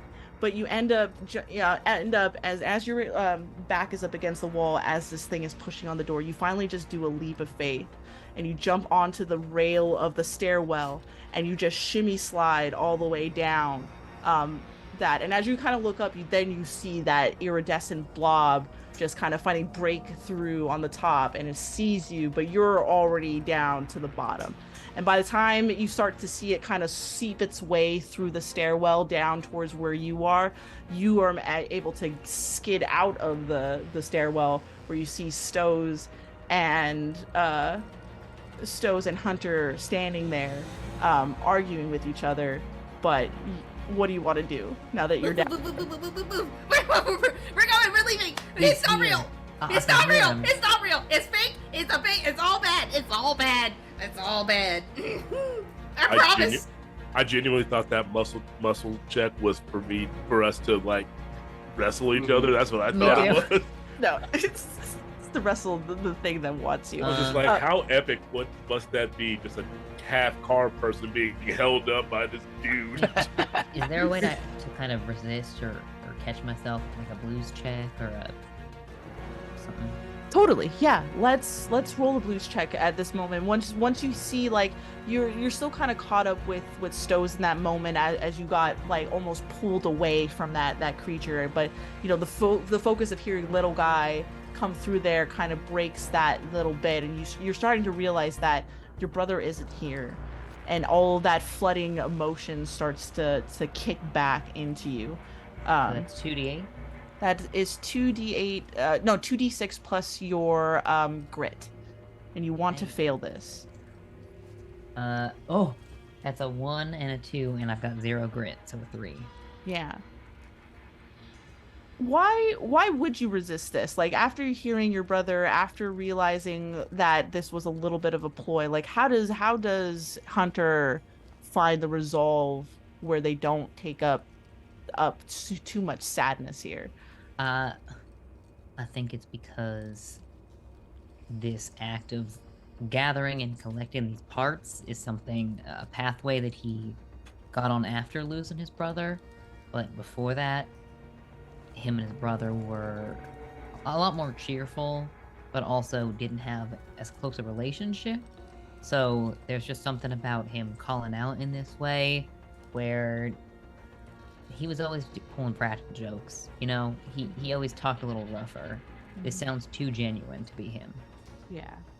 You realize that you were kind of caught up in an illusion, and as much as you do miss your brother and all of that stuff, that's not really him, and that's not really what the purpose is to He's get gone, down. and I paid the price. Exactly. But now what you really need to do is make sure that the rest of your crew, the people that are here now, can get off and out of this danger. So as you go, you Stows, you little guy, and you Hunter are the last remaining people. As you can kind of see out the port, Leia, unless Lizzie, Leia, was there anything you wanted to do when Stows and Hunter moved away from the ship? Or are you guys still focused on prepping the ship to leave? What do you guys want to do as you're seeing your rest of your teammates finally get at least down to this level? I feel like Leah and Lizzie would make eye contact, and like on like a 1, 2, 3, Lizzie would say prep. Leia would say, I'm running, like, Leia would just say, not again, and just take off kind of running towards everybody. Okay. Oh. I'll be prepping! So Only yeah, be- Glizzy, you go in and start prepping that ship. Leia, you make a beeline for everybody. By the time you get to Hunter and stuff like that, that's when little guy comes out of the stairwell, and is screaming on top of him. And you also, Leia, since you're running ahead and you can kind of see the bigger picture here. You can see right behind little guy the starting of seeing of an iridescentness starting to kind of seep over the lip of the stairwell. And coming towards you guys as little guy is dashing. Collectively, you four, what are we doing? You guys are the last people to get to your relative safety, and you're about to move away. I think now, did we learn anything about this creature? If it's sensitive to anything, it's been emitting smells, sounds. You've heard that it makes moves. It moves around through the vents as far as you guys can tell. You can tell that it emits some type of thing. I don't know if little guys had a chance to mention that it has some psionic abilities in this moment, but anything is worth trying when it comes down to your whether or not you live or not. All right, well, I'm just gonna give off the loudest honk I can, the one that says "Move, motherfucker," and hope that that's all that anyone can hear or think about. Roll this at upper hand, since you are using your car ability, your wheels. And yeah, honk that horn. Use either a muscle or a savvy, whatever you feel is the right skill to exert yourself here. That is not gonna be enough. Even with upper hand, that's 5 plus 2 is 7, so I'm gonna spend 1 more heart. And that's still a failure. Oh. We don't have any successes left.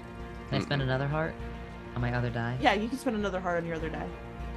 Oh, that was a 5 plus 2 is 5 plus 2 plus 2 is 9. Nice. Oh, Down yeah. 2 Beautiful. hearts. Yeah. 2, 4. Little guy runs right past you as they're finally on the opposite side of the at least the danger, at least on the side with the friends, as you kind of like stand there within the reach of this doorway as the creature seems to kind of start to leak and spill out, and you just let out this big horn that just seems to amplify by the hangar and the space, and it just kind of gets loud enough, and you can see the creature seems to kind of ripple itself as the loud noise seems to be a lot for its form, and it seems to be enough for it to retract itself back into the stairwell. You don't know how far it went, but you can hear it screeching and moaning a little bit as it tries to get away from this loud sound. It's more than enough time for you guys to make a break back for your ship if that's what you guys want to do. Yeah, we gotta go. We have to.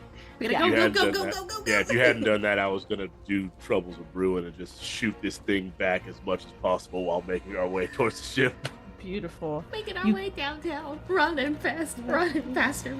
Yeah, you guys with no you guys run, no looking back, get into your ship, door closed immediately. Glizzy's up prepping the ship, and as soon as they see the door close, they immediately undock from this port and fly out of the way. And by the time you guys kind of, you guys are taking a moment, deep breath, sweating a little bit from all of this running, don't even know what you really saw in there. That's when you finally hear over the comms the sound of the relay from DEL-PHI asking for you to check in. What is your status? And as you see cameras and stuff turn on. Is there anything else you guys want to do in this moment as we kind of wrap up this, as you guys manage to get out of that ship relatively?